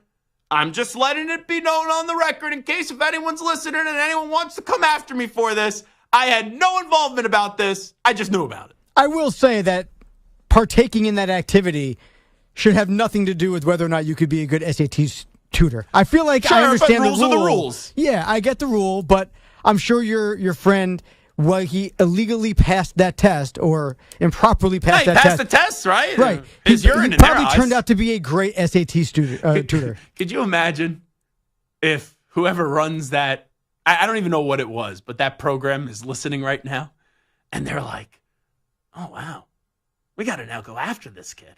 I think it's past the statute of limitations. If I'm a parent of a kid who did poorly on the test and used this guy as a tutor, that's who's going after him. Yeah, maybe they got high scores. Or maybe not. Yeah, if they got low scores and they're going after him. Maybe they got screwed by their reach school, and they got screwed by their safety school, didn't get into the colleges they wanted to. I sucked, and then they ended up being, a job that they didn't want to have. I sucked at taking tests when I was in school. The SAT, I did well on the ACT. The SAT, I was just dog crap at. I was fine on the essay, and I was fine on wherever the vocabulary part is, because I knew 20 words that I still use to this day, just from what I learned there. But the reading comprehension, trash. The math section, trash. I don't even remember. My SAT score was so low, I don't even remember what it was. Did you break 1,000? Oh, yeah, I'm sure. Okay, well, then that's fine. Well, Chris, what was the SAT when you were in school? It was 2,400? It turned to 1,600 right as I was about to start taking it, so I only took the ACT. Okay. Why did I feel like mine was at a 2,400? It was at a 2,400. It used to be 1,600, then it switched to 2,400, and then everyone complained, so it went back to 1,600. Okay. Don't you get 200 for writing your name? That's a fallacy. I did write my name correctly, but we're going to Vegas. Santa, you are coming, by the way, just letting that known for the show. And when I went to go submit what flights I wanted to take, I did flight info for Zachary, and I had to do like the whole name, L. And then I saw in the headline a day later, I spelled Gelb, G-E-L. I didn't even put the B at the end of it. Like in the actual email where it says what my name is, and that was all right, but the subject headliner, I forgot to put the B. As long as you didn't go with Gleb, G-L-E-B. No, you know what? Telemarketers I do that all might the time. know this, but I don't know if I know this. What's the L? Oh, my middle name? Yeah. Lazarus. No, it's not. Yeah. Your middle name is Lazarus? Mm-hmm. Really? Yeah, That's why would I lie about awesome. that? No, people lie about their middle names all the time. Zachary Lazarus Gelb. That's actually My mom's maiden name. That's kind of a cool middle name. Mm-hmm. Yeah, so that's my middle name. I'm just going to call you Laz from now on. Nah. What up, Laz? Nah, I don't know if we're going to do that. Listen, if you can call me M. Mike. Well, you are. You're Moist Mike. Yeah, then you're my Laz. What up, Laz? Just make sure. Laz Gelb. All righty. We'll take a time out here on the Zach Gelb Show, the Infinity Sports Network. We'll be coming back. Elijah Molden from the Tennessee Titans is going to join us. Jake Chaney from the Wisconsin Badgers will join us 25 minutes from now. We got a whole lot more to do before we say goodbye to you on a very busy Thursday edition of the Zach Gelb, Laz, Gleb show right here on the Infinity Sports Network.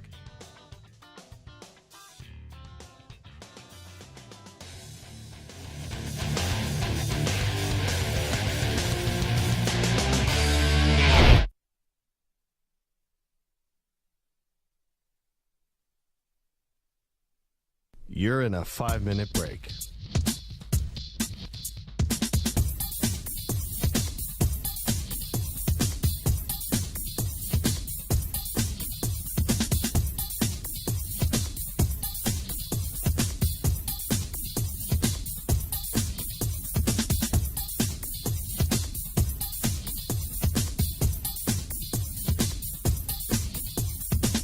Four minutes, 30 seconds remaining.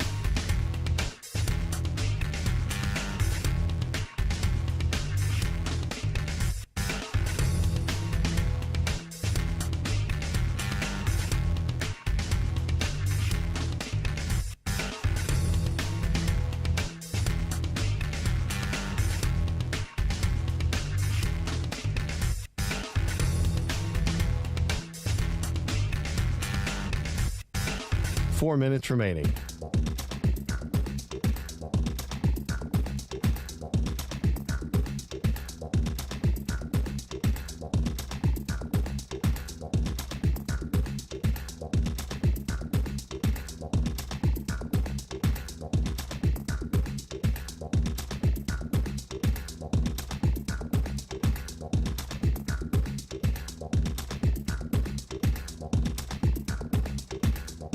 Three minutes, 30 seconds remaining.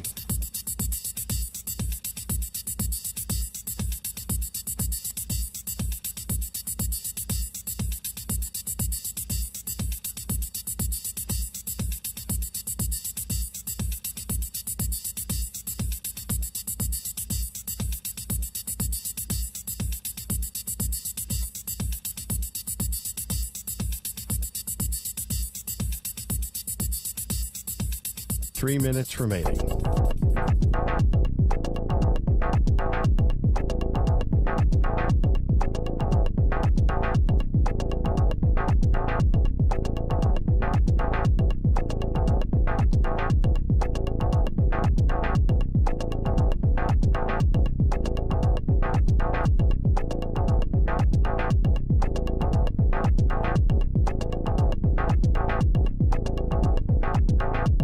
Two minutes, 30 seconds remaining.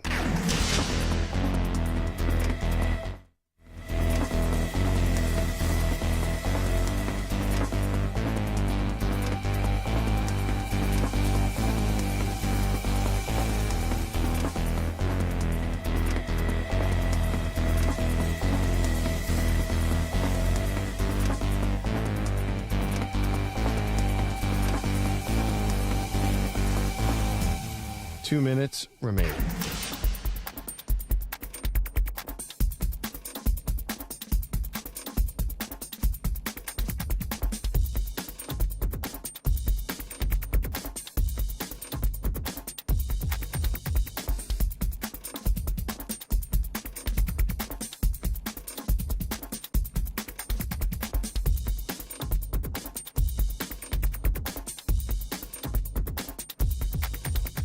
1 minute, 30 seconds remaining.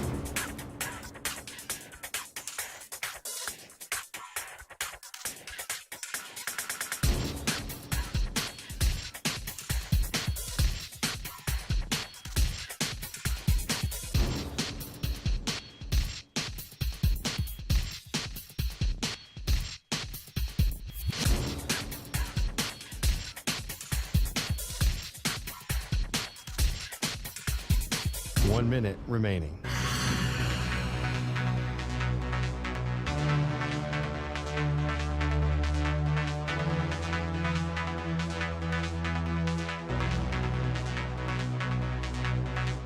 Forty-five seconds remaining.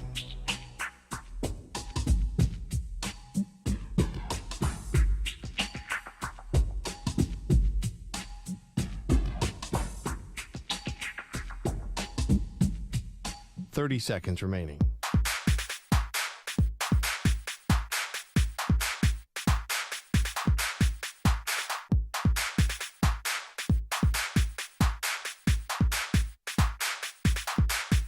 Fifteen seconds.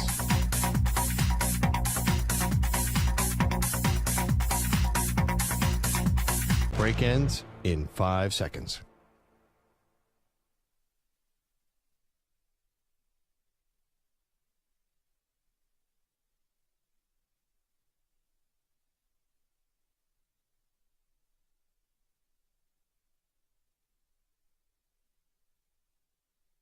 To infinity and beyond. He's live. He's nationwide. This is the Zach Gelb Show.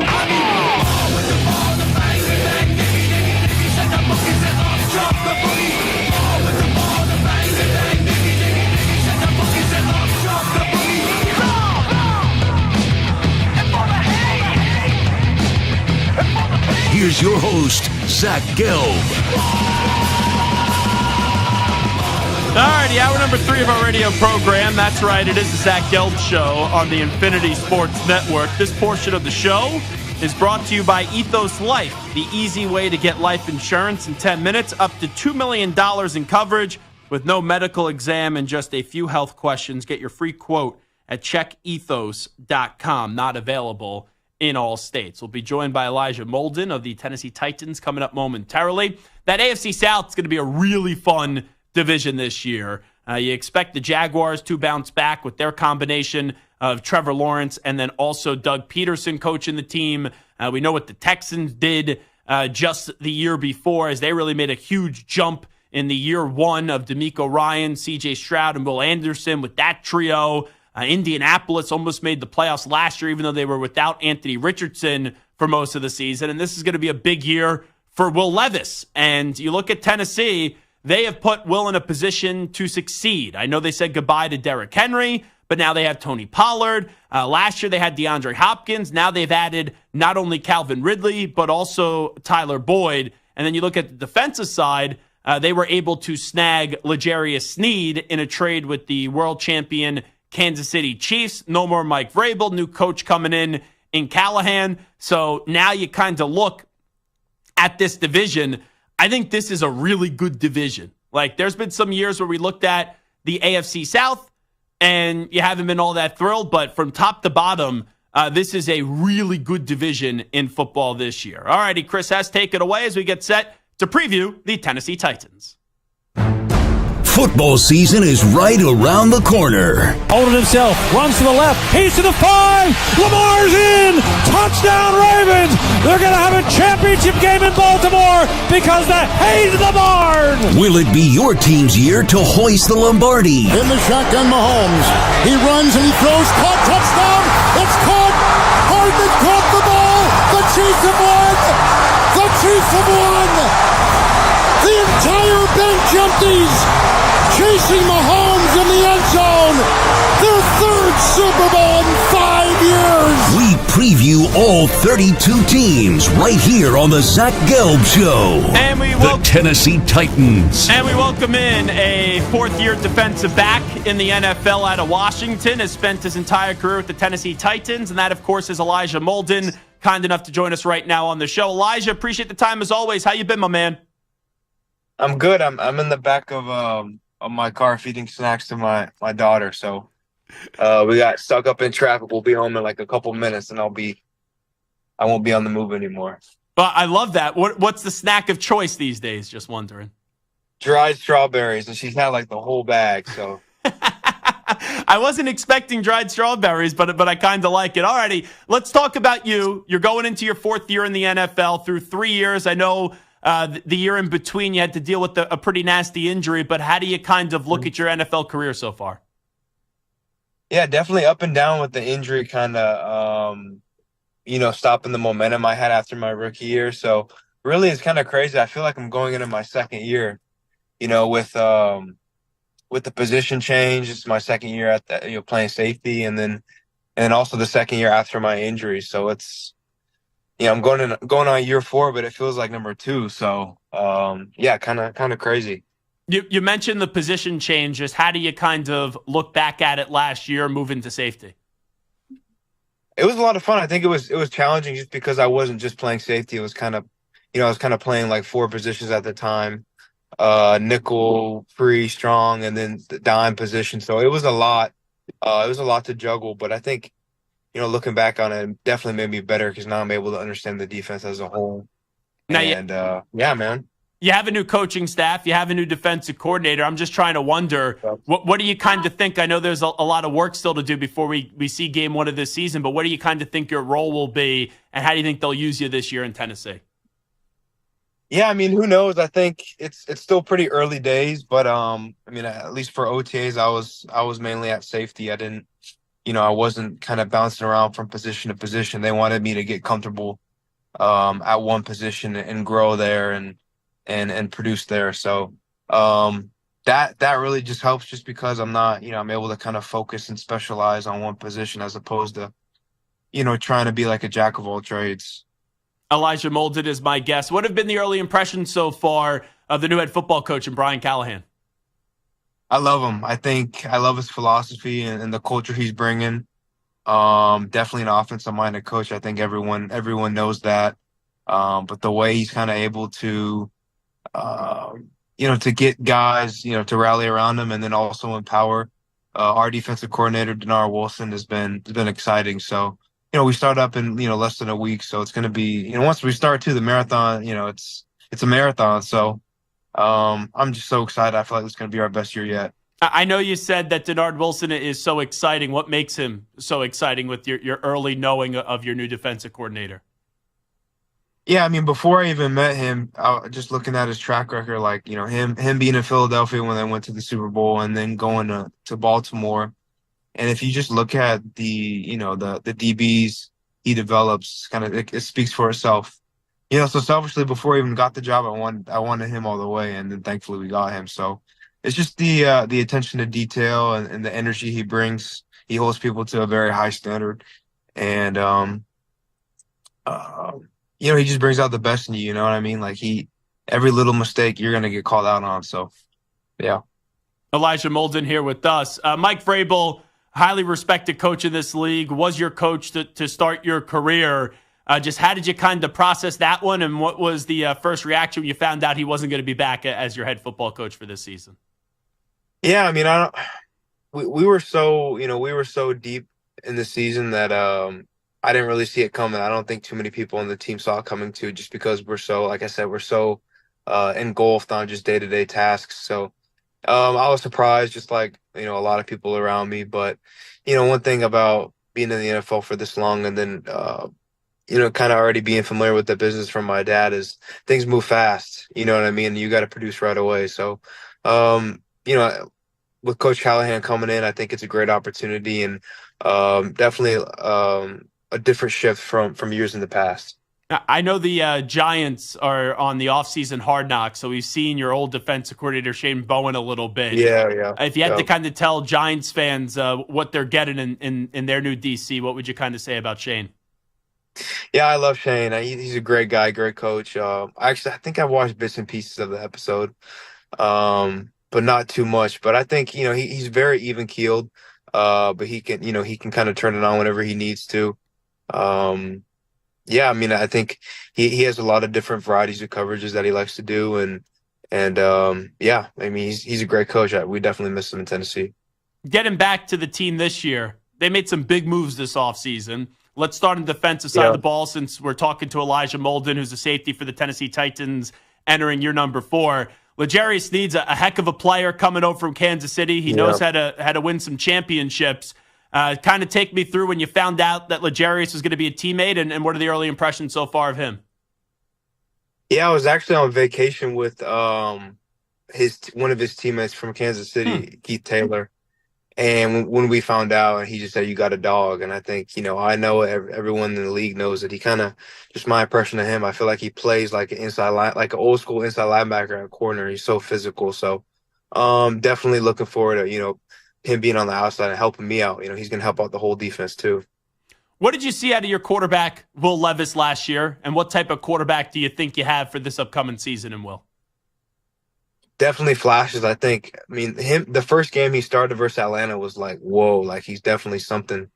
You know what I mean? He can make all the throws. And I think coming in, I think he had a lot on his plate as a rookie.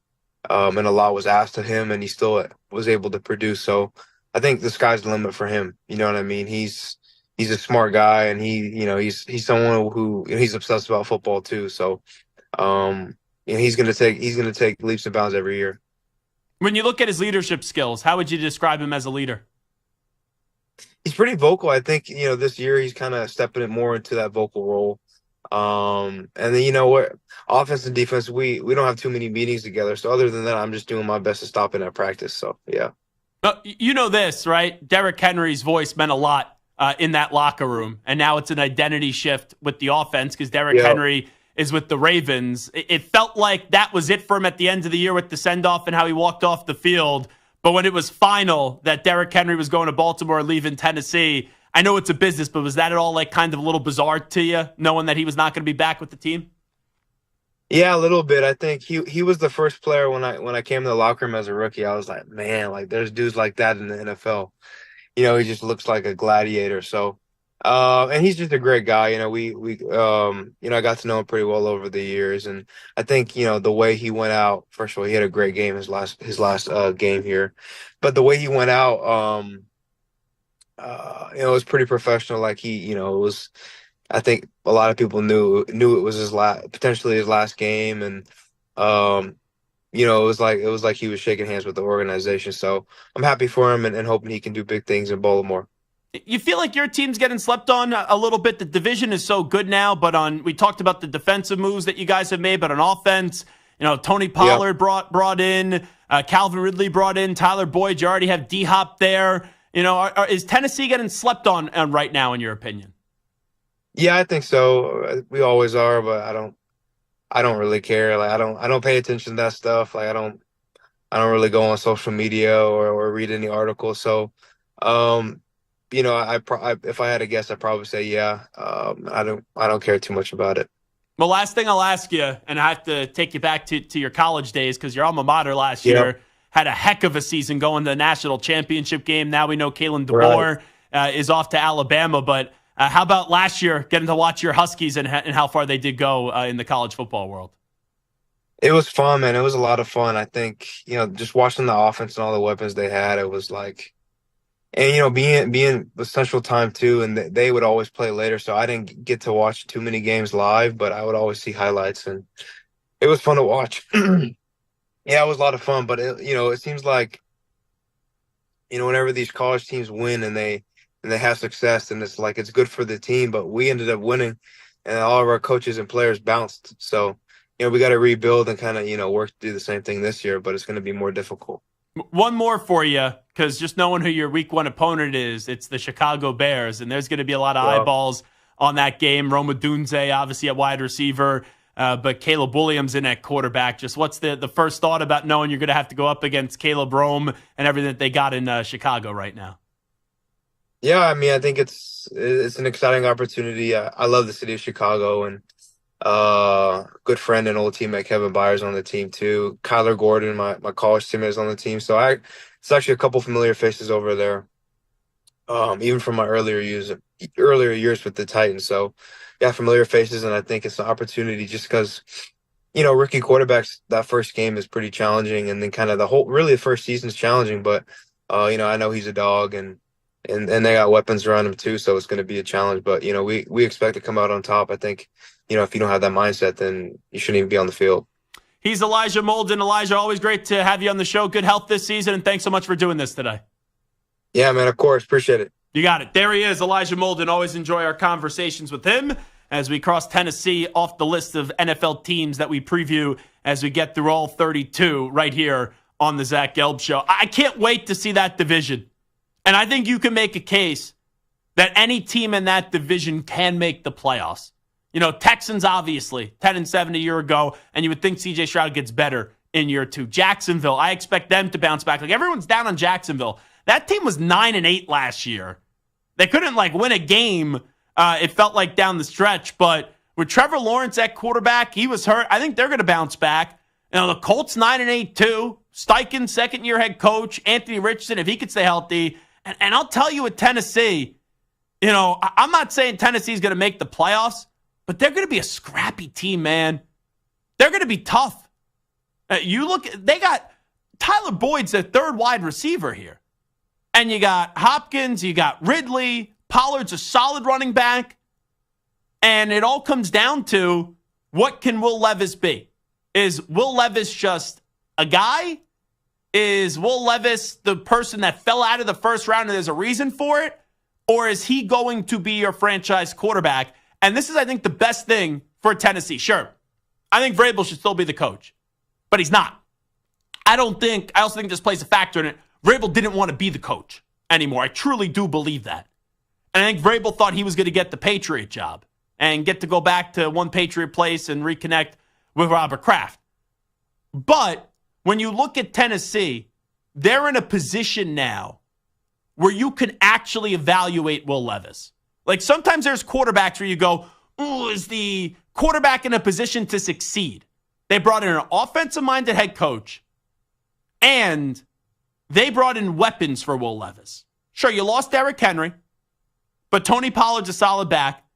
You already had Hopkins, and they had the 3 touchdowns or 4 touchdowns right away in that game 1. And then you bring in Calvin Ridley, and you bring in Tyler Boyd. There's enough there to see if Will Levis has it.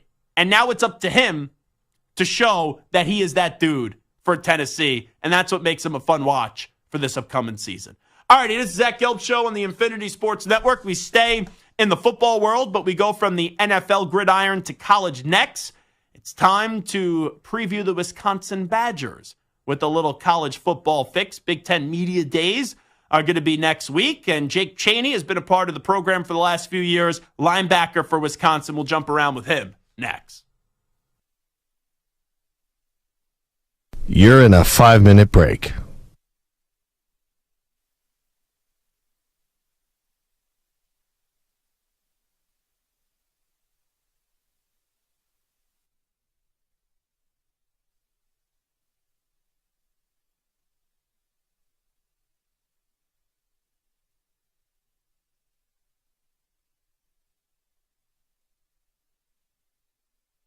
Four minutes, 30 seconds remaining.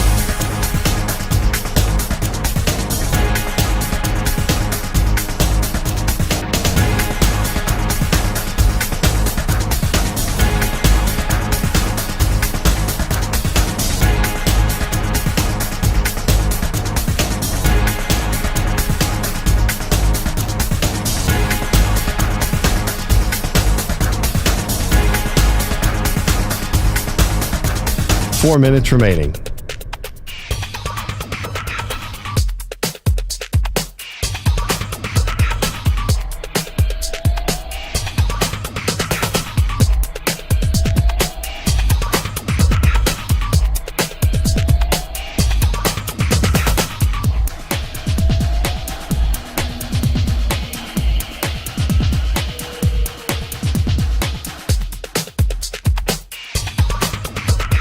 Three minutes, 30 seconds remaining.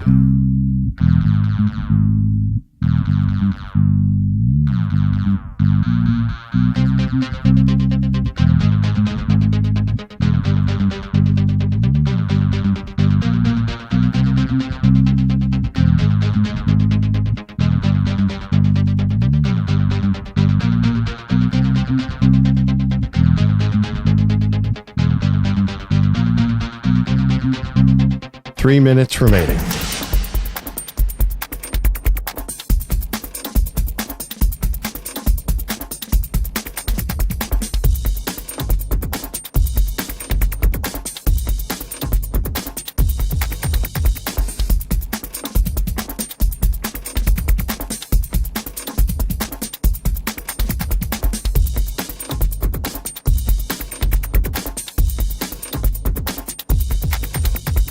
Two minutes, 30 seconds remaining.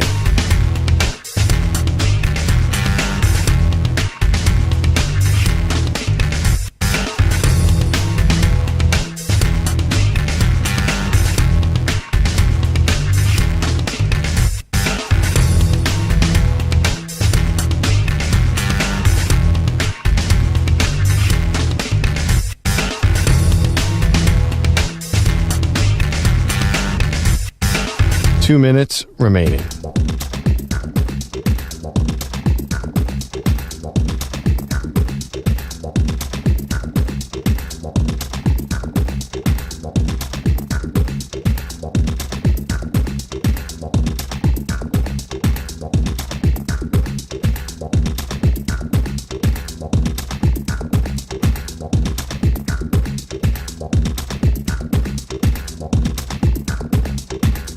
One minute, 30 seconds remaining.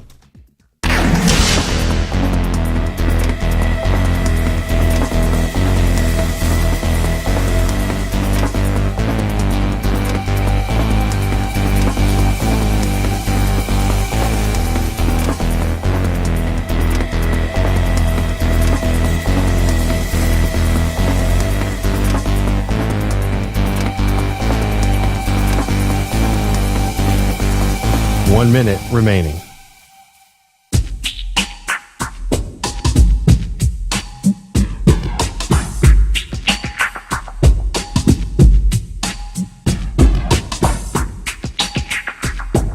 .45 seconds remaining.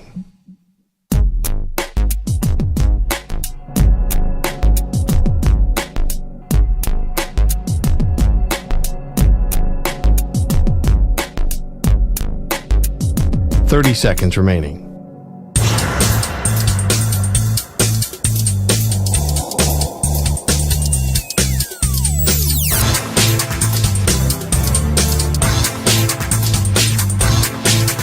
.15 seconds.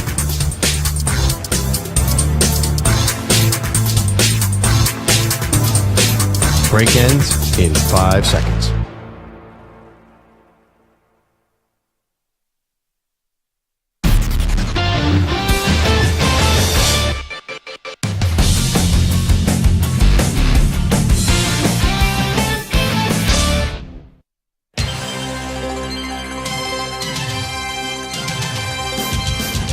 We miss college football. Milrose stands in. He throws into the end zone. He caught it.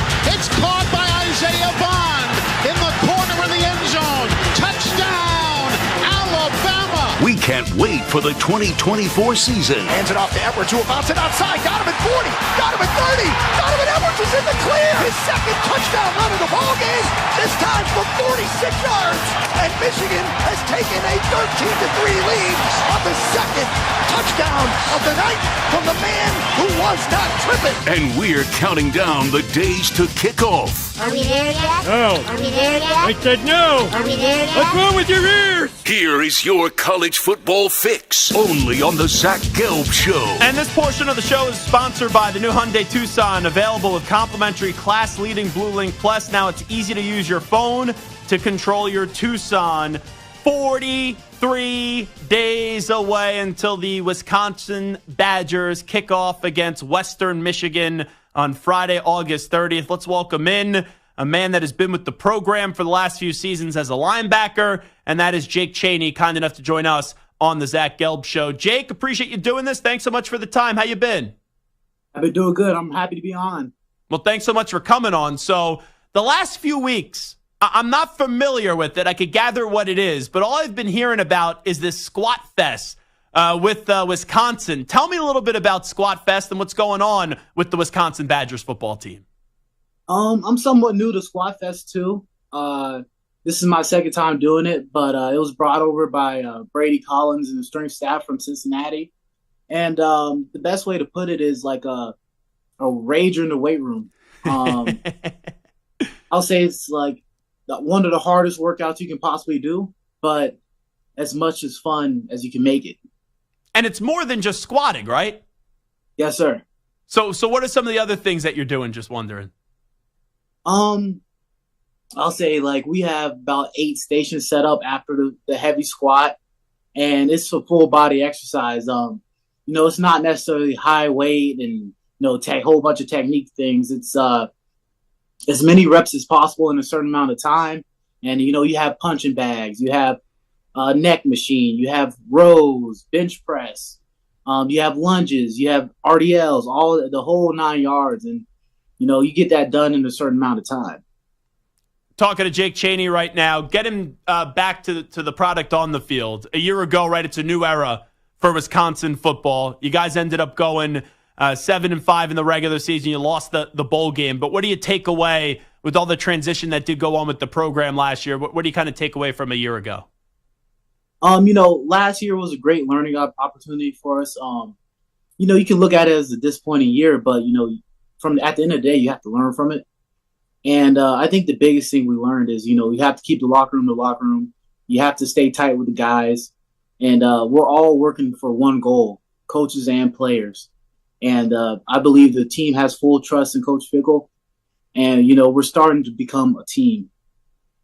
I'm not saying you guys didn't necessarily trust each other all throughout last season or didn't trust each other. But when you say what you just said, I'm just curious, like when did things start to feel comfortable and normal a bit where, okay, you guys finally all started to get on the same page with the changes that were going on? I would definitely say that Nebraska week. I think things really like felt like it was clicking, and we kind of got back to what like our heads settled, our hearts settled, and we started having fun with the game again. It's interesting that you said that because I remember watching that Nebraska game, and it was towards the end of the season. You guys were in the midst of a 3-game losing streak. You wouldn't expect that moment to happen after 3 straight losses. So it kind of speaks to what's going on at Wisconsin, where you guys were able to still find the groove at the end of the year, even while going through that 3-game losing streak. Yes, sir. That's the best way to put it. Yes, sir. Jake Chaney here with us. How would you describe Coach Luke Fickell? Because we all saw him right at Ohio State and then also Cincinnati, right? When you get to the college football playoff at Cincinnati, it's so impressive. But, after being with him for a year and now more than that, Luke Fickell is what as a football coach with your eyes? I would say high energy, high intensity guy who still somewhat believes in the old ways of football, in the toughness and the camaraderie. And, he came out and told us straight up that there's a reason why he's still coaching football, and that's because he just wants to be a part of a team. And, I think that's the best way I can put him. I like how you said that. He is an old school kind of coach, and there's, a lot of value there. When you have a new coach comes in, it's just the nature of the sport now. So many guys hit the transfer portal. I'm just curious, why did you want to stay with Wisconsin when you probably had opportunities to leave and go elsewhere? Coming from Florida, you don't know a lot about Wisconsin, but I would say I'm a Wisconsin through and through guy. I want what's best for this place, and you can't run from it when you believe that. And I truly believe the coaches that we have here right now isn't to change Wisconsin or change the culture or anything. It's to make Wisconsin the best place it can possibly be. And what do you think you guys could show this year off of that? Now with everyone comfortable, better understanding, everyone on the same page, what can Wisconsin football look like this season? Yeah, the goal is always to win games, but, you can't promise. I can't promise you any wins. I can't promise you any losses right now. But I truly believe you'll see a more complete and well-versed team out there this year. Talking to Jake Chaney, we talked about your head football coach. How about your defensive coordinator, Mike Tressel? Give me a little bit about him. I think very highly of Coach Tressel. He's a football genius. He's a football junkie. He's a great coach. And, there's not, I can keep on going how great of a guy he is, but, I love working under somebody like Coach Tress. He lets me come in on the D staff meetings. They might be watching something non-related to what we're doing right now, but he'll let me come in and watch, and we'll sit down and talk ball. And I think having a defense coordinator like that in the linebacker room is great for this team. I know there was a lot of changes to your positional group this year, and I did see he went out of his way to say how impressed he was with how you've been handling everything. What do you kind of think this defense can accomplish this year, and what's brewing with this Wisconsin Badgers defense right now, Jake Chaney? I truly believe this is might be one of our most complete defenses since maybe 21. I think truly we have guys everywhere with experience. I think the best defense I've been a part of was the defense with Leo Chanel, Scott Nelson, Faion Hicks, Matt Henderson, Keanu, Herbig. And I truly believe we have on this defense. I'm not trying to compare guys or, do all this, that, but, I truly believe that at every spot on this defense, we might be 2 and 3 deep. There's been so many changes to college football as we wrap it up with Jake Chaney of the Wisconsin football team, right? NIL, the transfer portal, conference changes. You've also had the college football playoff expand, and we'll see that this year from 4 to 12 teams. I'm assuming you're in favor of that, but what was your opinion when that was official that the college football playoff expanded to 12 teams? I wouldn't say I thought much about it. That's a far ways away. And, the biggest thing is we got to make it there. A team has to make it there to worry about it. So I haven't put much thought in it. I know Coach Vic really doesn't talk much about it. But, I think right now we just need to put our best football out there. Then maybe later in the season we can start having those conversations. What about your impression so far of Tyler Van Dyke coming over from Miami? The one thing I'll say is my stepdad's a huge Miami fan.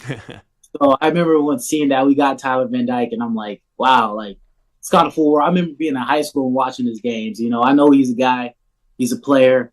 I'm excited to see what him and Braden Law can do this season. I think we have a great quarterback room right now. It's nothing like having 2 great quarterbacks, and they should jumpstart our offense. How did you land at Wisconsin? What drew you to Wisconsin? Just wondering. So I remember I got Jim Leonard was recruiting me. Sure. And, being a kid from Florida, you might not know much about Jim Leonard, but I remember my dad always saying how, great that is that somebody's like Jim Leonard is recruiting you. I guess he knew a lot about him. And I went up to a game and I just kind of fell in love with it. And then COVID hit and that was my only visit. So that's the only place I felt comfortable with committing to. I read an article. And you mentioned how when you were undersized, when you were younger and you had some self-doubt, I'm just curious, how'd you fight through that to end up not only going to Wisconsin, but being a pretty well-respected player at Wisconsin? How'd you get through some of that adversity earlier on in your life? The one thing I'll say is I was a younger kid in high school. I graduated about early 17, maybe 4 months into 17. That's when I graduated. I early enrolled here. And, it took time for me to grow. It took time for me to develop. And, I missed out on, you could say you missed out on opportunities, but, God works in many ways. So I think the biggest thing for me was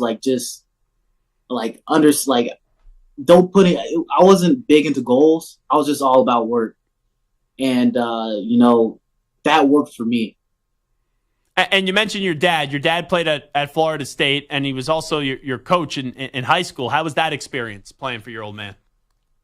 It was good. He never really had a hand in my playing time or, how I was seen throughout the team. I have to give a lot of credit for my high school days to somebody like Coach Dixon and Coach Evans, and where they cursed me out. They beat me down, and that made me a better player. If I was a coach's kid who just walked around because I played because of my dad, I truly don't believe I would be here. And then before we let you run, Jake Chaney, I know you got Western Michigan and South Dakota, But Wisconsin always got some big games. You got USC moving into the Big Ten, Oregon. You talked about Nebraska, but you got Alabama week 3. I know you're focused on the first game, the first 2 games of the season, but give me a thought about playing Alabama come week 3 of your guys' season. I have a teammate that plays at Alabama. His name is Richard Young. I respect him a lot, well respected. And, we talking to those guys, talking to the guys over there, and, Richard tells me how much they work, what their schedule's like, what their core values are. And, right now, it makes you kind of think like, a lot of people think that, it's all talent, it's all this, it's all scheme. But, at the end of the day, those guys work. And right now, you put in perspective, like what you're doing right now. And, can I sit down and say today I worked as hard as Richard today? Or am I outworking? Am I putting more effort into Richard right now? And, I just sit back and think about that. That's really my only thoughts about Alabama because, we got a little second until the season. We got fall camp coming up. We just finished OTAs. And there's definitely some more work to be done before I can worry about a team like Alabama or even say we're ready to play Western Michigan or South Dakota because those are 2 great programs too. Well, good luck as we get closer and closer to the start of the season. Appreciate you carving out a few minutes for us today. Okay, no problem. Thank you. You got it. There he is. Good deal. Fun stuff right there with Jake Chaney, Wisconsin linebacker, as you get to see year number 2 for Luke Fickell in Madison, Wisconsin, as the Badgers trying to get back to some of their better days. All righty, we will take a timeout. When we come on back, we'll update you some of the biggest stories in the world of sports with some audio. We get to a news brief, but update time first. Here he is, El Capitan, Marco Belletti. Infinity Sports Network. Sports Flash. Now, Zach, Nuggets expected to add Russell Westbrook as a veteran reportedly traded to the Jazz along with a second-round pick in exchange for Chris Dunn, but a buyout expected in Utah, allowing Westbrook to join the Nuggets. Round 1 of the Open is in the books. Daniel Brown holds a 1-shot lead at 6 under. Shane Lowry 1 back. Justin Thomas 3 off the lead at 3 under. Scotty Scheffler is 5 back -1. Phil Mickelson finished up at +2. Bryson DeChambeau wrapped up at 5 over. Rory McIlroy at +7. And Tiger Woods ended his day at disappointing +8. Giants continue to be in the spotlight as Hard Knocks chronicles their off-season movements. Plenty made of their handling of the Saquon Barkley situation, with GM Joe Shane adding a little more context into this situation, this courtesy of the Hard Knocks podcast. Yeah, it was difficult. It always is. And where our roster is and, the different needs that we had and how we were going to allocate our funds that we had to make a difficult decision. And we wish Saquon nothing but the best. And, episode 1, when we're all in the office and Chris Rossetti's saying, should we trade? Do we not? We thought we were only going to have $15 million in cap. We didn't even know what the cap was at the time. And Randall Cobb has joined the SEC Network as a college football analyst, but the 33-year-old has stopped short of officially calling it a career. I'm Marco Belletti. 855-212-4227. That's the number to get in touch with us, the Infinity Sports Network. Give us a call, 855-212-4227.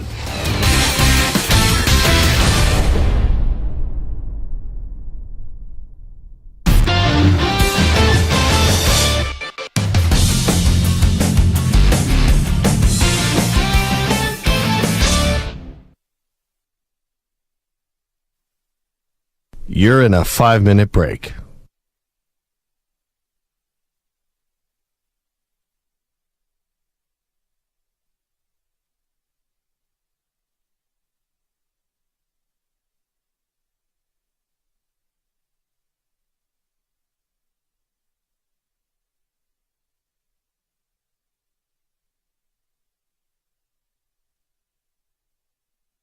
Four minutes, 30 seconds remaining.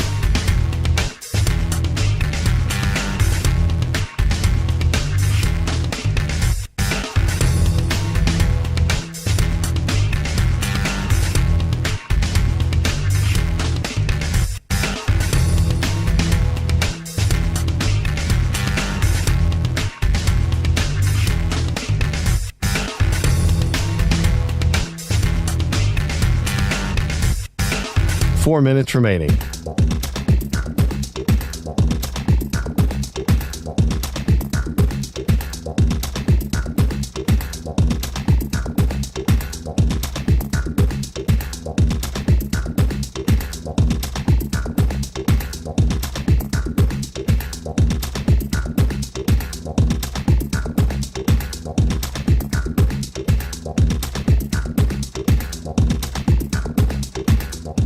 3 minutes, 30 seconds remaining.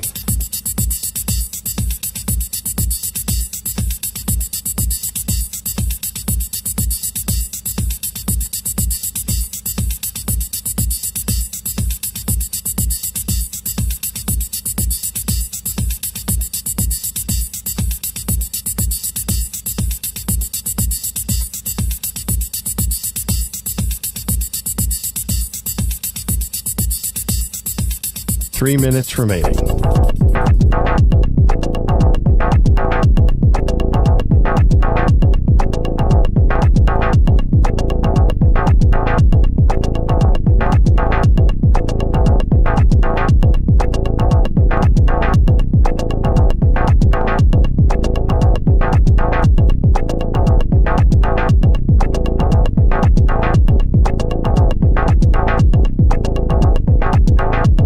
Two minutes, 30 seconds remaining.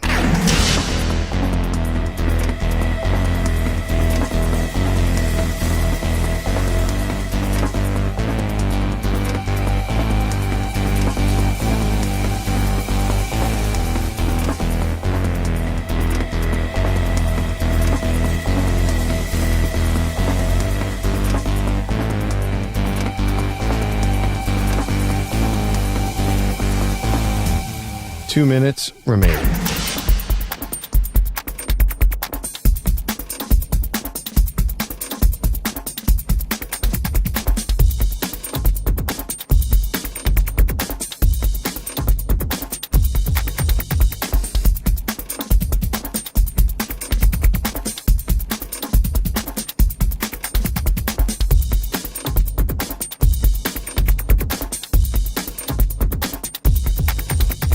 One minute, 30 seconds remaining.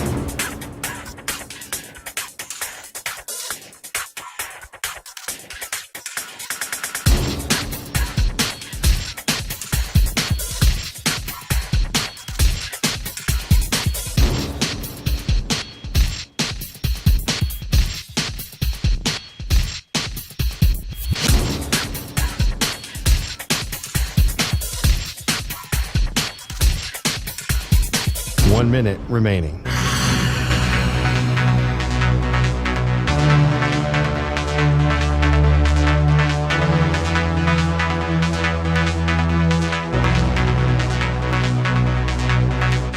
Forty-five seconds remaining.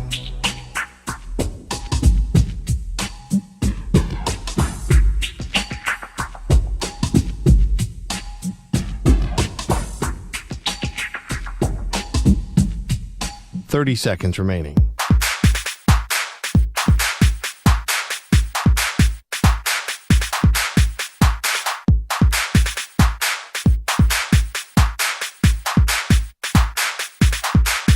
Fifteen seconds.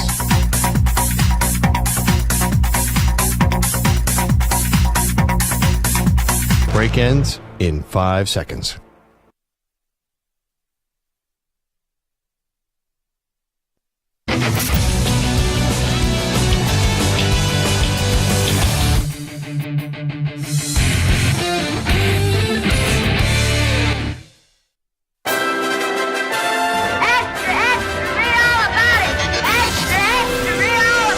Time for your daily news brief. We get you caught up on the rumors, reports, and reconnaissance from the day in sports. All right, news brief time. Zach Gelb Show, Infinity Sports Network. Dabo Swinney, he ripped the expanded college football playoff. Listen You'll probably up. see some guys, if you're 4-4 and probably out of the playoffs, probably see some guys head off to Arizona and train. You'll probably see some situations like you see in the NFL. Ravens are in the playoffs. They got it locked up, right? They got the bye. They got one more game that really means nothing. You play Lamar in that game. Maybe you're 11-0 and you got that rivalry game. But, you play your biggest foe next week in the conference championship, and if you win that game, you're going to get a bye. And those are things that are probably decisions you'll see play out all throughout college football. I hate to break it to Dabo. This prevents those types of things from happening. And I'm not a fan of going to 12. But, let's say you were 4-4 with a 14 playoff. You got no shot Like, I remember I talked to Brendan Rice last year of USC. And that was when they were in a funk. And he was like, we still think we're playing in a Pac-12 championship game. Now, we knew they weren't going to be at USC. But at least their hope was still there because they're not eliminated. Now you're going to 12. So let's say you have 3 or 4 losses. You're probably not making the playoff. I get that. But if you then get hot and don't lose another game and somehow go on to win your conference, like, there's a chance you get in. So, or it could be there for the 12th spot if there's a lot of losses that year with all these conference changes. So I don't think going to 12, Dabo really made the points that needed to be made. Like, I do think there's unintended consequences of this. But the idea that you're worried about a kid going to train at 4-4, where he would have done that if it was a 14 playoff anyway, if he's going to do it at a 12-team format. Let's go to Greg Sankey, the commish of the SEC. He was on 1010 XL Radio in Jacksonville and was asked about if the 12-team playoff devalues the regular season. That's where people say, well, you're ruining the regular season. Are you kidding me? It's even better now. Yeah, that was my theory, hypothesis, if you will, about the 12-team playoff, is it enhances. So when you break it down, you have to understand, it's not the 12 best teams. Right. It's the 5 best conference champions. 4 of them get a bye and know where they are. Then you've got a 5th that gets seeded. And then you've got the 7 remaining best teams. Right. That's the expectation. So you may be ranked 12th and not in because a 16th ranked conference champion's in. That's the deal. That's more access for better teams. And that 5th spot may be among 5 conferences that may have 3 or 4 teams November 1st vying for a conference championship and opportunity. There's 20 teams that are in. And then the top 20 has the ability to access those remaining spots, arguably. Yeah. In the past, if you weren't in the top 10 November 1, forget it. You know, you're not playing for the championship, and we value those things. Here would be my follow-up, because I think it does devalue the regular season. Let me just use a school like Penn State, for example. And this is not me hating on Penn State. I picked them to make the playoff. Yeah, Chris Hess, how about that?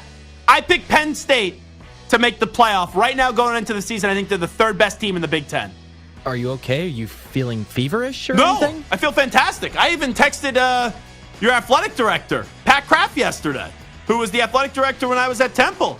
And, you know, I have, I guess, a perception about me that I'm a little critical about Penn State. Some just say I'm realistic because I despise their football coach in James Franklin. But I said, we did our playoff picks today. I had Penn State in, Pat. He said, love it. So I'm just letting everyone know in Happy Valley, I picked you to make the playoffs this year. Thank you. Oh. Just make sure Hickey doesn't pick you guys to make the playoffs, because then I just throw that right in the garbage. But a school like Penn State, for example. Chris, you're a Penn State sycophant. Did you need to see more of Penn State after the regular season last year? No, I just wanted it to be over because I was just so upset at how it ended. And that's my thing.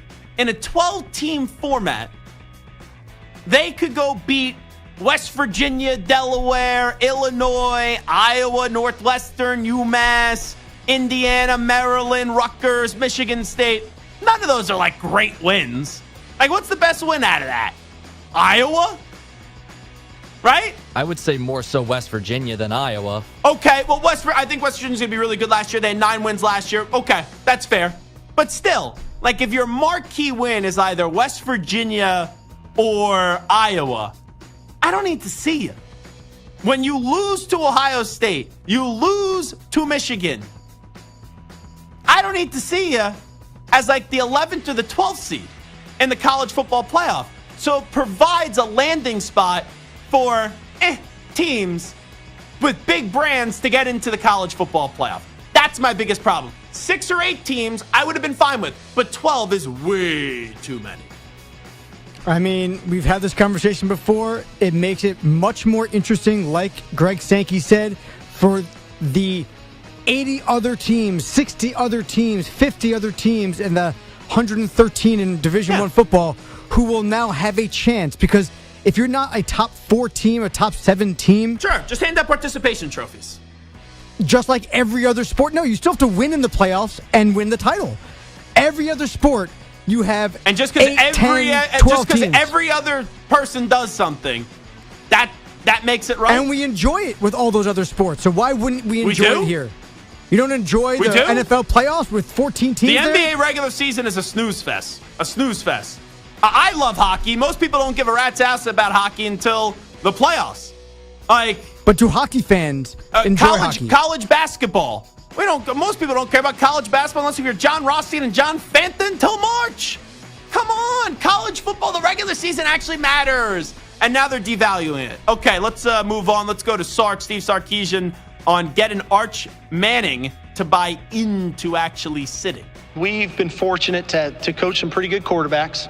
We've been fortunate to do it for kind of some decades now. We've been fortunate to have some pretty good quarterback rooms, and I think the Manning family is pretty well aware of that. And I think they trained Arch to try to put himself in the best position to try to play in the best conference in America, and then ultimately put himself in the best position to further his career playing in the National Football League. No, he's 100% right. The Manning family is so calculated. They knew he definitely wasn't going to play in year one, and there was a chance he wouldn't play in year two, and they were fine with it. Let's go to Davante Adams. He was on the Club Shay Shay podcast with Shannon Sharp on rumors that he wants out of Las Vegas. There's a lot of that stuff going on last year in the media and them asking, well, what are you going to do about this? Are you thinking about going here? And they talk about whatever without me even being involved in it. And it ended up getting all the way to the point where it got in the locker room and people was thinking that it was, I was the driving force. I'm actively on the Raiders. Right. What do I look like sitting here talking to other people about being on another team? Right. And that's how I still feel about it right now. Like, I'm locked in with the Raiders and I really feel good about this team. As far as I know, they feel good about me. And if that ever changed, if that got to a point where they weren't feeling the same way, I ain't done playing. So obviously we would figure out whatever we needed to figure out. Right now. That was a big 2 words that were issued right there. Right now, he's all in. I do think like 90% of that is true. I do. But at the end of the year, if Aiden O'Connell isn't the dude, if Gardner Minshew isn't the dude, which will probably be the case, is he still going to be all in? I don't think so. And that's why everyone's talking about this deal getting done now. I don't think it's getting done now. I think a year from now is when Davante Adams forces his way out. Let's go one more from Davante Adams on his thoughts about potentially reuniting with his old pal, Aaron Rodgers. If I'm going to be reunited with anybody, it would be Aaron. Okay. But or be, relocated and be anywhere, it would be with Aaron. See? You talk about how much you love the Raiders and you want to be a Raider, but if I was to relocate somewhere, I'd be with Aaron Rodgers.